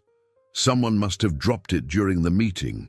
She saw no identifying label, just a small etched DT for Donovan Tech. Her first instinct was to hand it over to Samantha, but curiosity tugged at her. Could it contain crucial data about the Caldwell merger? Or evidence that Richard was sabotaging philanthropic projects? She tucked it discreetly into her laptop bag, intending to turn it in later, but not before seeing if it was relevant to her program. She felt a pang of guilt, yet the stakes felt high. That evening, at her apartment, she hesitated before plugging the flash drive into a spare computer she used for less sensitive tasks. A folder named Caldwell Proposals caught her eye, along with other documents about Donovan Tech finances. She clicked through a few files, her eyes widening at the sums mentioned. One file was labeled Education PR Strategy. Inside were bullet points outlining how to leverage minor educational initiatives for positive press during the merger negotiations. Natalie's heart sank. Her program appeared to be a bargaining chip for corporate image. She felt equal parts anger and betrayal. Was Marcus aware of how closely the board tied her project to publicity tactics, or worse, was he the one orchestrating it? She closed the documents and pulled out the drive, her mind whirling. Late that night, she paced her living room. The notes she'd seen suggested that the company might only support her initiative as a short-term PR move before shifting to more profitable endeavors. She hated the idea of being used, but she also recognized the potential for at least some kids to benefit if the program received funding, even if it was for show. In a burst of impulsive frustration, she nearly called Marcus to confront him, but caution prevailed. She needed to be sure of his role in all this and how far Richard was willing to go. Tomorrow, she decided, she'd quietly seek answers from Samantha or even approach Thomas Reed, the board member Marcus had mentioned as someone with a more ethical stance. For now, she placed the flash drive in a desk drawer, her thoughts churning with questions. The line between genuine support and corporate manipulation had never felt so thin. Marcus's text arrived early the next morning. "I need to see you. Can we meet at that small park near your school this afternoon?" Natalie, fueled by restless sleep, agreed with mixed relief and trepidation. After what she'd discovered, she wasn't sure how candid she should be with him. If he was complicit in Richard's plan to spin her work as mere PR, it would shatter her trust. But if he was unaware, she needed to warn him about the dangers lurking behind corporate decisions. Her classes that day felt unusually long. She forced herself to focus on her seventh graders, leading a lively discussion about geometry. Still, each time her phone vibrated, her heart leapt. Finally, the last bell rang, and she made her way to the nearby park. Marcus was already there, pacing near a set of benches shaded by oak trees. The crisp air carried the scent of damp leaves, and a few passing joggers gave them curious glances. "Thank you for coming," he said, voice low. She noticed the tension in his posture, his shoulders rigid, his hands shoved into the pockets of his tailored coat. "You sounded urgent," she replied gently, sitting on a bench. He sat beside her, eyes scanning the sparse crowd. "Richard's pushing me into a corner. He claims that finalizing the merger with the Caldwell family hinges on me dropping any distractions." He paused, exhaling. "He explicitly mentioned you, said this. Relationship is complicating negotiations, and Victoria's father wants me focused on business, not side ventures." Natalie's stomach twisted.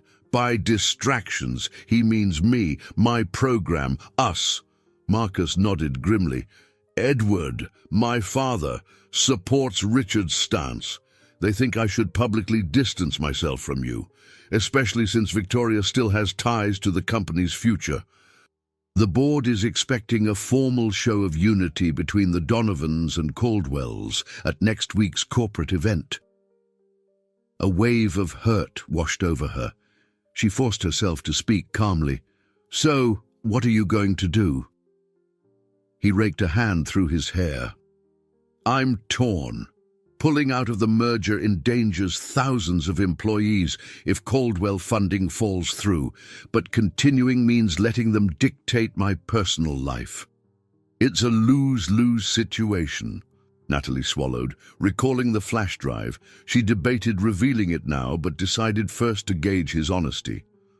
"I found some documents suggesting that certain board members see my math program as little more than a PR tool. Is that true?" Marcus's brow furrowed. "I'd suspected as much, but I didn't realize how explicit it was." "They must think supporting your project is a good publicity angle until the merger finalizes." Her voice wavered. "I don't want to be anyone's PR pawn, Marcus. I care about these students." Reaching for her hand, he squeezed it gently. "I know, and I truly believe in your work. My own struggles shaped that conviction. I never intended for you to be used as a corporate prop." She studied his face, searching for deception. Yet only earnest regret gazed back at her. "Do you see any way forward?" she asked softly. "I'm trying to find a middle ground," he admitted. "If I can finalize the merger with conditions that protect your program's budget, maybe we can salvage both. But Richard wants me to appease the Caldwells by appearing alongside Victoria at a key meeting. It's about optics." A flood of conflicting emotions gripped Natalie. On one hand, she understood the enormous responsibility Marcus bore. On the other, the thought of him publicly aligning with Victoria stung more than she cared to admit. She looked at him intently. "So you're expected to show up with Victoria as if you're together?" He nodded gravely. "Temporarily, that's the idea. Once the deal is locked in, I might have enough leverage to pivot. But the board is pressuring me to do it soon, to prove our commitment to this alliance." She withdrew her hand. "This is complicated. You're asking me to trust that once you're locked into a massive deal with people who undermine my work, you'll still stand by me." Marcus's face reflected the turmoil inside him. "I know how it sounds. All I can say is that I won't abandon your project, or you." Natalie rose from the bench, wrapping her coat tighter against the chill. The sun's last rays filtered through the branches overhead, casting elongated shadows across the grass. "I need time to think," she said quietly. Marcus stood as well, looking pained. "I understand. I'm sorry." As she walked away, her heart felt like it weighed 1,000 pounds. She didn't want to sacrifice her integrity, nor did she wish to see Marcus lose everything he'd built. But the choice looming before them seemed impossible. Stay silent and compromise, or speak up and risk it all. Natalie smoothed the wrinkles from her modest yet elegant burgundy dress as she stood backstage at the Educational Innovations Expo, an annual event showcasing groundbreaking programs that support underserved students. She clutched the notes for her presentation, her pulse racing. In just a few minutes, she'd step onto a small stage to highlight her adaptive math software in front of a room filled with educators, administrators, and potential funders. When she'd first been invited to speak, she saw it as a dream opportunity. Finally, a chance to prove her software's effectiveness and gather broader support. But tonight, her heart felt heavy. Ever since that tense conversation with Marcus in the park, she had wrestled with his predicament, a corporate merger that demanded compromise, a father pushing for a strategic alliance, a board eager to use her project for good publicity, and the looming figure of Victoria Caldwell. Taking a deep breath, she stepped out onto the stage. The glare of the overhead lights narrowed her vision to the audience members seated at round tables, many wearing conference badges.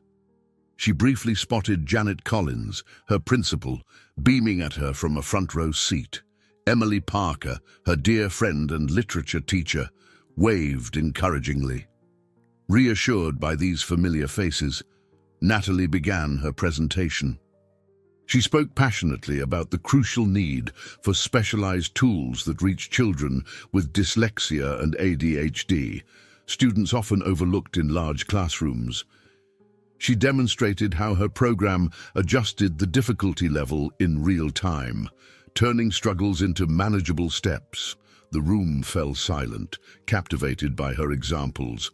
After concluding, applause rippled through the audience. Natalie allowed herself a small, relieved smile, stepping off stage to greet a few curious educators who approached with questions.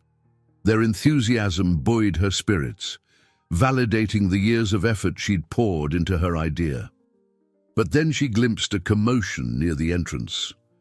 Heads turned as Marcus Donovan entered, impeccably dressed, and, clinging to his arm, Victoria Caldwell in a sleek ivory suit that outshone even the polished professionals milling around them. Natalie's pulse leapt to her throat. She hadn't expected him to come, much less with Victoria in tow. Faint whispers followed them through the crowd. The moment stung more than she'd anticipated. Even though she knew about the pressure he faced, seeing him arrive with Victoria like a power couple rekindled her fears that her work might become mere window dressing for Donovan Tech. She tried to regain her composure, but her self-consciousness flared. The colleagues who'd been chatting with her glanced over, curiosity sparking in their expressions. Janet approached, placing a reassuring hand on Natalie's shoulder. "You were brilliant," she whispered. "Don't let anything distract you now. Talk to potential investors. This is your moment." Natalie nodded, forcing a warm smile as she turned to greet Gregory West, an influential donor in attendance. She walked him through her software's pilot results. Gregory expressed genuine interest, asking about scalability and the teacher training component. Their conversation grew animated, and for a few precious minutes she almost forgot Marcus and Victoria's entrance. But eventually she sensed someone hovering at her side. A voice broke into their exchange. "I'm sorry to interrupt," Marcus said softly, "but I'd love a quick word with Natalie." Gregory politely stepped away, and Natalie found herself face to face with Marcus. The tension in his gaze was evident, as though he wanted to explain why he'd arrived with Victoria. Before either could speak, Victoria drifted up, slipping her arm through Marcus's with a cool, proprietary air. "Natalie," Victoria said, voice measured. "Impressive presentation. I see why Donovan Tech is intrigued by your program. Children with difficulties truly need the help." Natalie's stomach tightened at the faint condescension in Victoria's tone, yet she managed a courteous nod. "Thank you for watching." Marcus looked pained, glancing between the two women. "Natalie, you were phenomenal up there. I'm proud of what you've achieved." For a moment, his words kindled warmth in her chest. But the spark flickered when Victoria added, "We're here to show our support as well. Of course, Donovan Tech recognizes public goodwill as a key factor in its future ventures." Natalie's heart sank, her worst suspicion echoing in the comment. Public goodwill. Had her program been reduced to a corporate bullet point once again? With an effort, she summoned professionalism. "I appreciate the support. I'm hoping to secure genuine partnerships that last beyond any immediate PR cycle." Victoria's eyes flicked, as though perceiving the subtle challenge. Marcus, caught in the crossfire, squeezed Victoria's arm gently, signaling a retreat. She took the hint, drifting off to speak with another cluster of attendees. Left momentarily alone, Marcus studied Natalie's expression. "We need to talk," he murmured. "Tonight, if possible." She nodded slowly, fighting the urge to voice her frustration in that very moment. A swirl of conflicting emotions churned inside her. Pride at the presentation's success, anger at being overshadowed, and yearning for clarity about Marcus's true intentions. Raising her chin, she locked eyes with him. "Yes," she said quietly, "we do." Following her presentation, the expo's reception area buzzed with activity. Cautious excitement filled Natalie's veins. Several educators and potential donors seemed eager to learn more about her software. Yet the presence of Marcus and Victoria loomed like a thundercloud at the periphery of every conversation. Janet and Emily stayed close, offering moral support. While Emily gently steered a curious school superintendent toward Natalie's table, Janet caught Natalie's elbow. "Try not to let their politics overshadow your achievement," she said in a low voice. "You've worked too hard for this." Natalie nodded, mustering a tentative smile. She explained her program's cost breakdown to a small group of administrators, feeling a flicker of hope as they murmured approval. But even as she fielded questions, she caught glimpses of Marcus drifting through the crowd with Victoria by his side, their heads bent in private exchanges. As the evening wore on, the expo audience began trickling out. Organizers started clearing tables and packing display materials. It was then that Samantha Wright emerged, appearing somewhat out of breath. She pulled Natalie aside. "I've been looking for you," Samantha said. "Marcus told me he needs to speak with you privately. He's in one of the breakout rooms." Natalie's pulse quickened. With Samantha's nudge, she made her way down a quiet corridor, stopping at a small room with glass walls. Inside, she found Marcus pacing. The shadows under his eyes betrayed exhaustion. He gestured for her to enter, shutting the door behind her. A hush fell as they stood face to face. For a moment, neither spoke. Then Natalie crossed her arms, determined not to let her vulnerability overpower her sense of self-worth. "Well?" "I'm listening," Marcus sighed, running a hand through his hair. "I realize how things look tonight. I promised you authenticity, and then I show up with Victoria. But I had no choice. She insisted on accompanying me, an optics move to prove the Caldwell-Donovan alliance remains intact." Natalie exhaled shakily. "I get the politics, but you have to understand how it feels from my side. My program, my reputation, I don't want them used as pawns in your business deal." He stepped closer, voice dropping to a near whisper. "I hate that I'm forced to play along with their demands, but if I sabotage the merger outright, Richard and my father will do everything possible to cut funding for any philanthropic endeavors, yours included." A swirl of emotions, empathy, anger, longing, rose within her. She couldn't deny that she cared for him beyond professional ties. Yet her frustration at being kept in the dark fueled her next words. "Why not be transparent? Tell everyone you support this program for personal reasons, not just corporate strategy." Marcus's gaze flicked to the glass wall, where passers-by occasionally glanced in. "Richard has threatened to break off negotiations if I don't keep personal matters discreet. He knows the Caldwell family is traditional and wants me publicly tied to Victoria, at least until the ink is dry." Natalie's shoulders sagged. "So, I'm supposed to watch you stand by another woman in public until your board is satisfied?" The pain in his eyes was genuine. "I'm asking you to trust me a bit longer.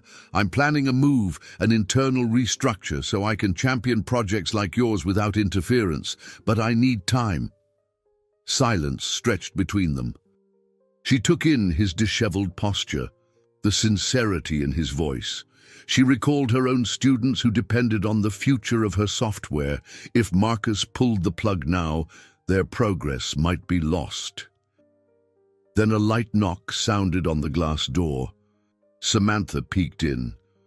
"I'm so sorry to interrupt, but we have an issue." Her voice trembled.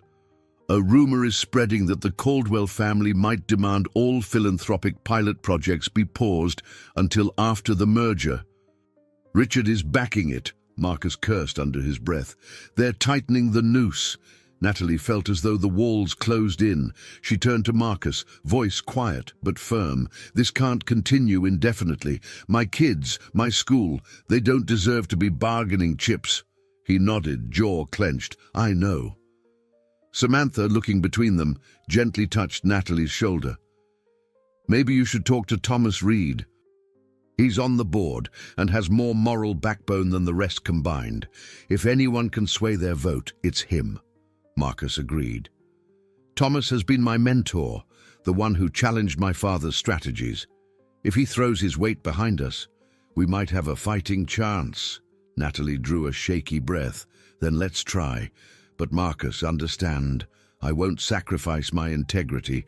I won't let you sacrifice yours either. Not for any deal. He managed a faint, sad smile.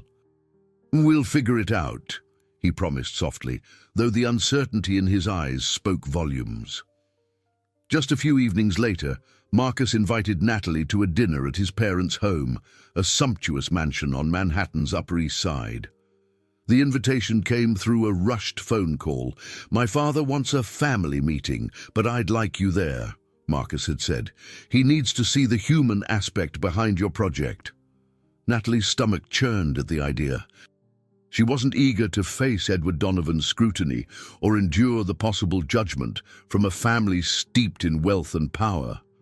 But she agreed, sensing that Marcus hoped to show his father that the teacher from Brooklyn was more than an inconvenient fling. Arriving at the ornate townhouse, she found the foyer lined with classic artworks and a grand staircase that curved to the second floor. A butler led her into a formal dining room where Edward Donovan stood by a fireplace, radiating controlled authority. His silver hair and impeccably tailored suit gave him an air of old-money confidence. Seated at the table was Claire Donovan, Marcus's mother, who rose politely as Natalie entered. "Welcome," Claire said with a gentle smile, though her eyes betrayed a hint of tension. "Marcus is on a call, but he'll join us in a moment." Edward regarded Natalie with a reserved nod, offering no immediate greeting. Feeling awkward, Natalie slid into an empty chair. The table gleamed with fine china and crystal glasses, suggesting a meticulously planned evening. Claire attempted small talk, asking about the subway ride, the weather, and eventually the challenges of public school teaching. Natalie answered politely, determined not to show her nerves. She noticed Claire's eyes flicking toward the door every so often, as though hoping Marcus would arrive to diffuse the tension. Finally, he did, stepping in with an apologetic expression. "Sorry," Marcus said, kissing his mother's cheek before sitting beside Natalie. "Richard again. He's panicking over last-minute adjustments." Edward cleared his throat. "Yes, about that. Let's address the elephant in the room. Marcus, you've refused to confirm certain aspects of the Caldwell arrangement, and the board is restless. But this dinner is not about corporate matters alone," he added, gaze sliding to Natalie. "I want to understand your perspective." Natalie braced herself. She explained the origins of her software, how it catered to students with dyslexia or ADHD, her ultimate vision for making it widely accessible. She tried to convey the human stories behind her program, kids who flourished once they had the right tools. Edward listened impassively, chin propped on one hand. When she finished, he tapped his fingers on the table. "Admirable," he finally said, voice devoid of warmth. "But philanthropic projects must fit into a larger strategic plan. Donovan Tech can't become a charity." Marcus bristled. "No one's suggesting that. But we can invest in solutions that make a real difference. It's good for society and, ultimately, for our brand." Edward's tone hardened. "A brand doesn't run on idealism. Your involvement with Ms. Johnson and the drama it creates with Victoria has put us at odds with a powerful family. The Caldwell deal is pivotal," Claire interjected gently. "Edward, maybe we need to hear what Marcus truly wants." "Perhaps there's a middle ground." Natalie felt a wave of empathy for Claire, who seemed caught between her husband's rigid convictions and her son's desire for more meaningful endeavors. Marcus set his jaw. I want a company that embraces both profitability and social responsibility. That includes supporting Natalie's program." Edward's eyes narrowed. "If the Caldwell merger collapses, you'll jeopardize everything this family built. Are you ready for that burden?" Silence hung over the table. Then the door to the dining room creaked open slightly, and a housekeeper announced that dinner was served. The tension was so thick it felt almost stifling. They proceeded through the meal with forced civility, delicate courses of gourmet food that Natalie could barely taste. Occasionally, Claire asked subdued questions about the software. Edward remained terse, occasionally pressing Marcus on the Caldwell negotiations. Natalie spoke only when addressed, sensing that any strong outburst might worsen the divide. When the dinner concluded, Edward excused himself, leaving behind an atmosphere charged with unspoken conflict. Claire, though kind to Natalie, looked strained, as if she'd witnessed this family standoff many times before. On their way out, Marcus walked Natalie to the door in silence. Once outside, she finally released the breath she'd been holding. Marcus opened his mouth to apologize, but she gently shook her head. "I'm okay," she said softly, though the ache in her chest suggested otherwise. They shared a lingering look before parting ways, each grappling with the enormity of choices that loomed. In the week following that tense family dinner, the air seemed charged with anticipation. Both Natalie and Marcus sensed that the corporate tide would soon shift, determining whether Donovan Tech would finalize the Caldwell merger under the tight constraints Edward insisted upon. For Natalie, that meant her math program's future hung in the balance. For Marcus, it meant his entire career and the legacy he'd inherited were on the line. One chilly evening, Natalie sat at her dining table, laptop open, reviewing the updated proposal she and Samantha had prepared. They'd integrated feedback from the pilot schools and outlined a phased plan for expansion, along with potential funding models. Samantha believed that if they could present this plan at the next board meeting, it could gain traction, even with Richard's resistance. Yet as she scrolled through the document, her eyes drifted to a note pinned near her laptop. "Believe in the work." It was a reminder she'd scribbled after a student had finally cracked a tricky fraction equation. She wondered if that belief was enough to hold fast against corporate politics. Her phone buzzed. Expecting a text from Marcus, she was surprised to see Claire Donovan's name. Natalie hesitated before picking up. "Hello?" Claire's voice was soft, laced with an urgency that bordered on desperation. "Natalie, I hope it's not too late to call. I wanted you to know that I support your program. I also worry about the toll this merger is taking on Marcus. He's struggling more than he lets on." Natalie exhaled, her grip loosening on the phone. "Thank you for sharing that. Marcus doesn't talk much about his internal struggles." "I know," Claire sighed. "He's always felt compelled to meet his father's expectations, but he's grown increasingly distant. I see glimpses of conflict in his eyes. I was in a similar position decades ago, torn between Edward's ambitions and my own passions." Natalie's voice softened. "I imagine that must have been difficult."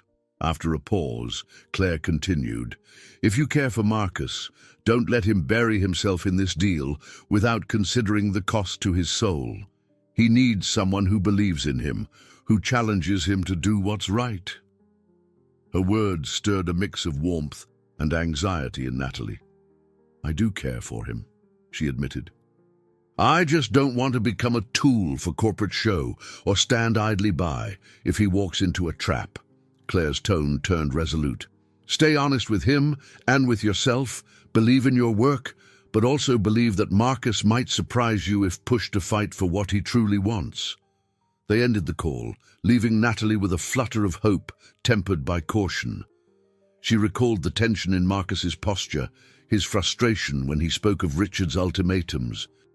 Did he have the resolve to resist so many formidable forces? Later that night, Natalie tried to lose herself in grading a set of student tests, yet her mind drifted to the possibilities. Maybe Claire's subtle endorsement could help shift Edward's stance, or perhaps it was too late and the Caldwell machine was already rolling at full speed. Meanwhile, across town, Marcus sat in his office high above Manhattan, the city lights twinkling below. He was reviewing final documents for the board meeting that would occur in less than 48 hours. A thick stack of merger proposals lay on his desk, next to the outline for Natalie's math pilot. Richard had made it clear, if Marcus refused to align with the Caldwell terms, they risked an all-out board revolt. At nearly midnight, Marcus closed the documents, exhaustion weighing on him. His phone blinked with messages, from Richard, from Victoria, from a half-dozen board members. He tapped on Natalie's name instead, tempted to call her. But what could he say? He'd repeated the same promise so many times. Trust me, I'll make this work. Yet now, on the eve of major decisions, he questioned whether he truly had enough leverage to shape Donovan Tech's future in a way that honored both profitability and the moral compass Natalie had reawakened in him. Eventually, he shut off the overhead light and stared at the city from the floor-to-ceiling windows. High above the streets, he felt the isolation that came with power and privilege, an isolation he no longer wanted. But escaping it would mean confronting his father, risking the board's wrath, and possibly exposing himself to personal failure on a grand scale. Across the city, Natalie lay awake, the phone resting on her nightstand. She glanced at it every so often, wondering if it would ring. The hush of her apartment offered no answers, only the faint reassurance that morning would come, and with it, decisions that could redefine both of their lives. The morning of the Donovan Tech Board meeting arrived with a cold drizzle soaking Manhattan. Natalie woke before dawn, feeling as though she were cramming for a final exam, her stomach churning with a peculiar mix of dread and determination. She'd been invited to present the refined pilot plan to the board, a formal acknowledgement of her program's role in the company's philanthropic portfolio. Samantha believed it was crucial for the board to see Natalie's passion firsthand before they cast their votes on the Caldwell merger and related initiatives. A couple of hours later, Natalie arrived at Donovan Tech's imposing skyscraper. Grey clouds hovered low, reflecting her uneasy mood. The receptionist directed her to a top-floor conference suite where board members gathered. Through the glass walls, she spotted a cluster of suits in animated discussion: Edward Donovan, Richard Bennett, Thomas Reed, and other pivotal figures. Marcus stood near a window, hands clasped behind his back. Summoning courage, Natalie stepped inside. The quiet hush that followed her entrance prickled her nerves, but she forced a respectful nod at Edward and Richard, then offered Thomas a polite smile. Samantha guided her to a podium fitted with a screen. She glanced at Marcus, who managed a small, encouraging tilt of his head, though tension radiated from him. "Good morning," she began, her voice steady despite her pounding heartbeat. "I'm Natalie Johnson, and I appreciate the chance to share our pilot program's progress." She launched into a concise overview, highlighting positive test score data and personal anecdotes from students who had struggled with math before using her software. She kept her tone factual yet heartfelt, emphasizing that while profit margins might be minimal in the short term, the long-term societal benefits could be immense. Throughout the presentation, Richard wore a mask of polite interest, occasionally scribbling notes. Edward gazed impassively, his chin resting on his hand. Thomas Reed, however, leaned forward, nodding at key points. When she concluded, Thomas spoke up first. "This is an impressive application of adaptive technology. It aligns with some of the philanthropic goals we've long discussed." Richard cleared his throat. "Thank you, Mrs. Johnson. But we must weigh this against the Caldwell merger, which could bring billions in new capital. We cannot afford to divert focus to side projects. Natalie bristled at his dismissive tone but maintained professionalism. I understand. However, if Donovan Tech is to remain an industry leader, showing tangible commitment to community-based projects can enhance brand loyalty and public trust. It's not a frivolous distraction, it's a strategic investment in the company's reputation. A ripple of murmurs spread around the table. Edward finally lifted his gaze. Your dedication is admirable, yet we face a critical juncture. If the Caldwell family perceives we're prioritizing programs that yield no direct return, they might withdraw. That would damage far more than philanthropic ventures. Marcus stirred beside the window. Father, you've always taught me to evaluate both risk and potential. Ms. Johnson's software has the potential to become profitable if scaled effectively. Even if it doesn't, it aligns with our values we claim in our mission statement. Richard stood, flipping through a file. Mission statements don't keep the lights on, Marcus. The Caldwells are here, by the way, for a final negotiation session. He glanced at his watch. I'd suggest we wrap this up and proceed. In that moment, the door opened to reveal Victoria Caldwell in a sharp black dress, flanked by a pair of stern-looking advisors.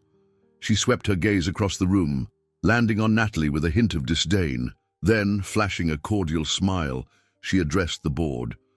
I'm pleased to see we're all here to finalize the details. Natalie's heart pounded. The atmosphere felt electric, every face taut with expectation. Thomas Reed broke the tense silence. Let's not rush. Ms. Johnson's program merits a formal vote. Our philanthropic committee has recommended an initial budget. Victoria arched a brow. I'd rather handle the large-scale decisions first. The philanthropic aspects can follow, assuming the merger goes as planned. Marcus moved closer to the center of the room, voice resonating with quiet authority. No. We settle it now. If Caldwell demands we abandon educational investments, that's not a partnership I can stand by. A hush fell over the room, thick with unspoken threats. Edward looked livid, Richard paled, and Victoria's eyes narrowed. Natalie held her breath, uncertain whether Marcus's bold stance would seal the program's fate or salvage it. Thomas slid a document across the table.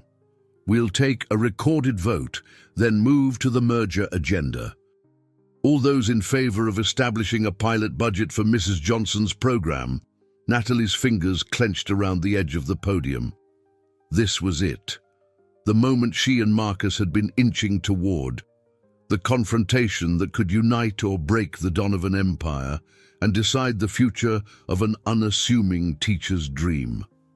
A hush fell over the high-rise conference room as Thomas Reed's question hung in the air. All those in favor of establishing a pilot budget for Ms. Johnson's program. At first, nobody moved. The tension crackled like static, and Natalie's stomach clenched. She cast a quick look at Marcus, whose jaw was set in quiet resolve. Then Samantha raised her hand. Thomas Reed followed, pushing his glasses up the bridge of his nose. A couple of other board members exchanged glances, then reluctantly lifted theirs as well. Richard Bennett's expression twisted with annoyance.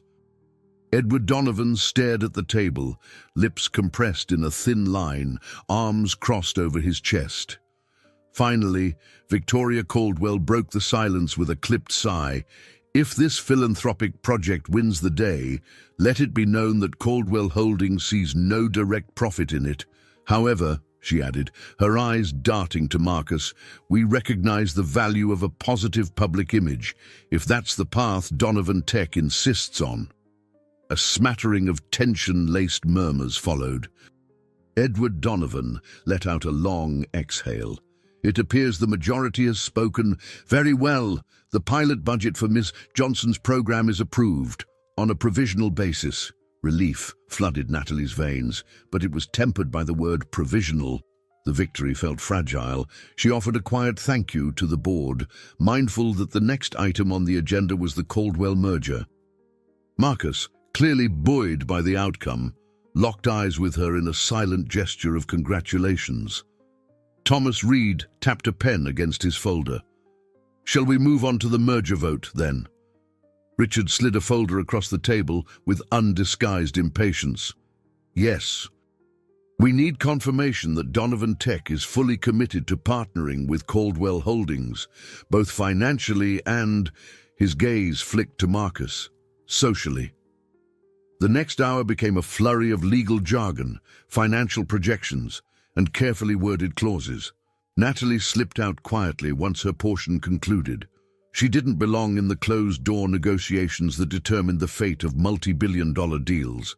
Yet, as she waited in the hallway, anxiety gnawed at her. If the Caldwell family demanded concessions that undermined her newly secured pilot funding, all her efforts could still be undone. When the boardroom doors finally opened, executives trickled out. Samantha emerged first, looking cautious but hopeful. Richard strode by without a glance, phone pressed to his ear. Eventually, Marcus appeared, shoulders tensed as if bracing for impact. He walked straight to Natalie, ignoring the sideways stares of lingering staff. "The merger passed," he said in a low voice. "There are conditions, some I'm not thrilled about, but the pilot project stands. Your funding will move forward." Natalie's pulse steadied. "So what does that mean for you?"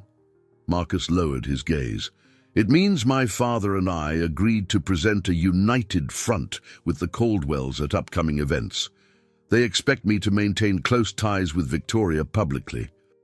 But I managed to carve out a clause granting me autonomy over philanthropic projects, including your software." She exhaled, torn between relief for her work and concern for Marcus. "You're locked into an alliance you don't want." He shrugged, eyes tired. "I'm doing what I can. At least your project won't be cut. And once the dust settles, I'll look for ways to restructure the company so that my personal life isn't leveraged like this again." Their moment was interrupted by Victoria herself, striding up with a polished smile that didn't reach her eyes. "Marcus," she purred, "we should finalize plans for the press conference. Father wants to see a clear show of unity." Her gaze slid pointedly to Natalie. "Congratulations on your funding. I trust you'll use it wisely." Natalie forced a polite nod, her chest tightening. She didn't miss the flicker of triumph in Victoria's expression. Marcus gave Natalie's hand a discreet squeeze before following Victoria down the hallway. Alone, Natalie backed against the wall, absorbing the whirlwind of developments. The pilot program was safe. For now, students struggling with math would have a chance at a better educational experience. Yet the triumph felt bittersweet, overshadowed by the cost Marcus was paying to keep everything intact. She realized then that their relationship, whatever it was becoming, could not remain in limbo forever. They had won a battle, but the war for authenticity within Donovan Tech and between Marcus and his family was far from over. As she walked toward the elevators, the city's skyline visible through the towering windows, she silently resolved to hold fast to her beliefs, no matter which storms loomed on the horizon. In the weeks that followed, a cautious sense of optimism began weaving through Natalie's days. With the pilot program officially funded, she spent her mornings refining lesson modules, her afternoons in the classroom guiding students, and her evenings in conference calls with Samantha and Michael Chen. Each small success felt like a triumph. The software was showing real promise in 2 Brooklyn schools, and interest from other districts was growing. On crisp Saturday, she was invited to the newly established education wing of Donovan Tech, a small but symbolically important department that Marcus had championed. The office space was modest in comparison to the grand corporate floors upstairs, but it had a dedicated team focusing on community outreach and philanthropic investments. Bright posters depicting children reading and solving puzzles lined the walls, replacing the sterile corporate art usually found in the building. As Natalie toured the space, Samantha pointed out a half-finished mural designed by students from one of the pilot schools. Marcus insisted on making this wing feel different, she explained. He wants employees to remember why we're doing this. Natalie felt a swelling warmth. Despite the compromised merger and the pressure from the Caldwell family, Marcus was carving out tangible changes. She had barely seen him outside of hurried phone calls and the occasional meeting.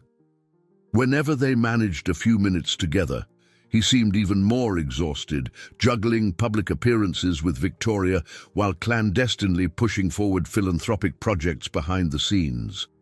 Later that afternoon, she received an unexpected text from Claire Donovan. "Having a quiet dinner tonight at our family's townhouse. Would you join us?" Marcus will be there too. Memories of the tense dinner with Edward still lingered, but Claire's invitation sounded more personal and less formal this time. Taking a leap of faith, Natalie agreed. That evening, she arrived to find the townhouse subtly transformed from the stiff atmosphere of before.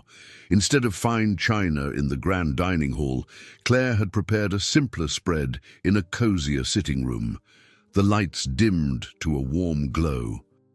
A faint classical melody played in the background. Marcus stood by the window, shoulders noticeably less rigid than usual. Edward was absent, and Claire explained he was traveling for business. "He needs time," she added diplomatically, offering Natalie a gentle smile. "Meanwhile, I prefer a quieter approach to family meals." They shared a surprisingly pleasant dinner of roasted vegetables, grilled fish, and lively conversation.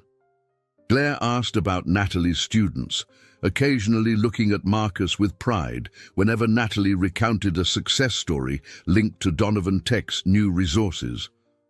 Over dessert, Claire dabbed her napkin at the corner of her mouth and cleared her throat. "I wanted to say how proud I am of both of you," she began softly. "Marcus, for standing up to certain board pressures, and Natalie, for reminding us all what genuine impact looks like." Marcus reached across the small table, briefly covering Natalie's hand with his. "I couldn't have done it without your drive," he admitted. "Seeing how the kids respond to your program, it gives me hope that this company can be more than just a profit machine." Claire's eyes glistened with emotion. "Your father might come around in his own time. He's not heartless, merely too focused on old definitions of success." She paused, then added, "I'm sure you two have much to discuss privately. I'll leave you now. Thank you for indulging a mother's need to see her son happy." Once Claire excused herself, Marcus took Natalie's hand, leading her to a small terrace where the evening air carried a hint of autumn chill. Twinkling city lights stretched out before them. "How are you holding up?" she asked gently, noticing the faint circles under his eyes. He sighed, leaning on the balcony railing. "Better, now that the education wing is taking shape, but living this double life, publicly linked to Victoria, privately wanting something entirely different, wears on me." Natalie's gaze lowered. "Do you still plan to publicly align with her, or is there an end in sight?" Marcus turned to face her, his expression somber. "The board insists on a big corporate announcement, a kind of celebratory event for the Caldwell merger. It's happening in a few weeks. After that, my contract with them is locked, and I hope to renegotiate certain personal terms." He exhaled, hating how it sounded, which basically means stepping away from the facade. She nodded, swirling with conflicting emotions. "In other words, we have to endure one more big show for them." He gave a curt nod. "But after that, I swear, I'm done letting them dictate my private life." Standing on that terrace, they let the city's quiet hum fill the space between them. Despite the uncertainties, a sense of promise underlay their conversation, like fresh soil ready for new seeds. And in the glow of Claire's understated hospitality, Natalie felt a glimmer of hope that perhaps new foundations, both for Donovan Tech and for her relationship with Marcus, were being built on firmer ground. The highly anticipated merger celebration ball arrived far too quickly. For Natalie, the event felt like stepping back into the surreal atmosphere of her first gala. Marble floors, dazzling chandeliers, and guests dressed in extravagant attire. Only this time, the stakes felt even higher. Donovan Tech was officially announcing its partnership with Caldwell Holdings, and the entire city's elite seemed to be in attendance. Media cameras flashed in the lobby, capturing the Caldwell and Donovan families in carefully orchestrated group photos. Natalie hovered on the edge, feeling a pang of déjà vu as she recalled how out of place she'd felt at that first gala. Across the grand ballroom, she spotted Marcus in a tailored black suit, exuding his trademark confidence. Except she knew him well enough now to see the tension behind his polished smile. His father stood to one side, arms folded, while Richard engaged in animated conversation with other executives. Victoria, in a shimmering silver gown, was glued to Marcus's arm, her posture possessive as they posed for the cameras. A tightness gripped Natalie's chest. She thought of their recent progress, the heartfelt dinners, and the quiet admissions of their mutual hopes. Seeing Marcus forced into a public performance with Victoria made her stomach twist. She found refuge in a less crowded corner, near a table draped in white linen, fiddling with the stem of her water glass. Suddenly, Olivia Remington, the event's host and a longtime socialite, swept by. She recognized Natalie from that earlier gala. "Miss Johnson, isn't it? I heard about your educational program. Bravo." Natalie managed a smile. "Thank you, it's growing, step by step." Olivia gave a gracious nod before drifting away. At least the conversation was civil this time, no snickers or rude whispers. Word had spread that Donovan Tech was investing in Natalie's pilot program, and the press had spun her story as a teacher-turned-innovator. That recognition felt surreal, but it also highlighted the complexities that came with success. After an hour of aimlessly wandering the fringes, Natalie decided to slip onto the balcony for a moment of calm. The city lights glowed below, a sweeping panorama of illuminated skyscrapers. She sipped her water and let the cool air soothe her nerves. "Finding a quiet spot again?" a familiar voice said from behind her. She turned to see Marcus stepping out, quietly shutting the balcony door behind him. "You remember," she said with a tentative smile, recalling how at the first gala she'd sought refuge by a window. His gaze held warmth and regret. "I'm sorry," he murmured. "I know how this looks. Victoria clinging to me, the cameras snapping photos. But I had no choice. This was the last public event I had to endure for the merger's terms." Natalie shifted uncomfortably, a swirl of emotions welling up. "I understand, logically, but it still hurts to watch." Marcus nodded, turning so they both faced the skyline. "I feel trapped, but I need to show the Caldwell family, at least for tonight, that our partnership is steady. After this, I can break free from their personal expectations." She released a shaky breath. "I want to believe that, but I also need reassurance that this isn't just some passing whim for you, that you won't change your mind once free from them." He reached for her hand, glancing briefly at the ballroom's interior through the glass doors. No one seemed to be watching. "Natalie, I care about you more than any deal. My father's power, Richard's manipulations, and Victoria's presence, they've overshadowed everything for so long. I'm done living under that shadow." A wave of emotion tightened her throat, but before she could respond, the music inside swelled. The band had begun a waltz, just like the one they'd danced to at the first gala. As if on cue, the balcony door opened, revealing Victoria's figure in the doorway, eyes narrowing at their proximity. She stepped outside, a gleaming smile plastered on her face. "Marcus, darling, the photographers want more shots, especially of you dancing." Then, as though noticing Natalie for the first time, she added in a clipped tone, "I see Ms. Johnson is out here too. Perhaps we should head back in, so as not to stir more gossip." Marcus bristled, but he slipped on a neutral expression. "I'll be right in," he said. Victoria lingered, eyeing them both with thinly veiled suspicion, before retreating inside. Natalie's heart pounded. She recalled the swirl of rumors from their very first dance, how people had whispered behind their backs. Now, ironically, the stakes were even higher, and so was her confidence in what they shared. "Go," she told him quietly. "You do what you have to. I'll manage out here." He cast her a look of longing and regret. "This ends tonight, Natalie. I promise." As he disappeared into the crowd, she gazed at the glittering skyline. Part of her longed to flee this realm of champagne and silken gowns for her cozy apartment, but something held her there. A determination, a faith in both Marcus and the potential they'd fought so hard to safeguard. The waltz ended and announcements boomed across the ballroom.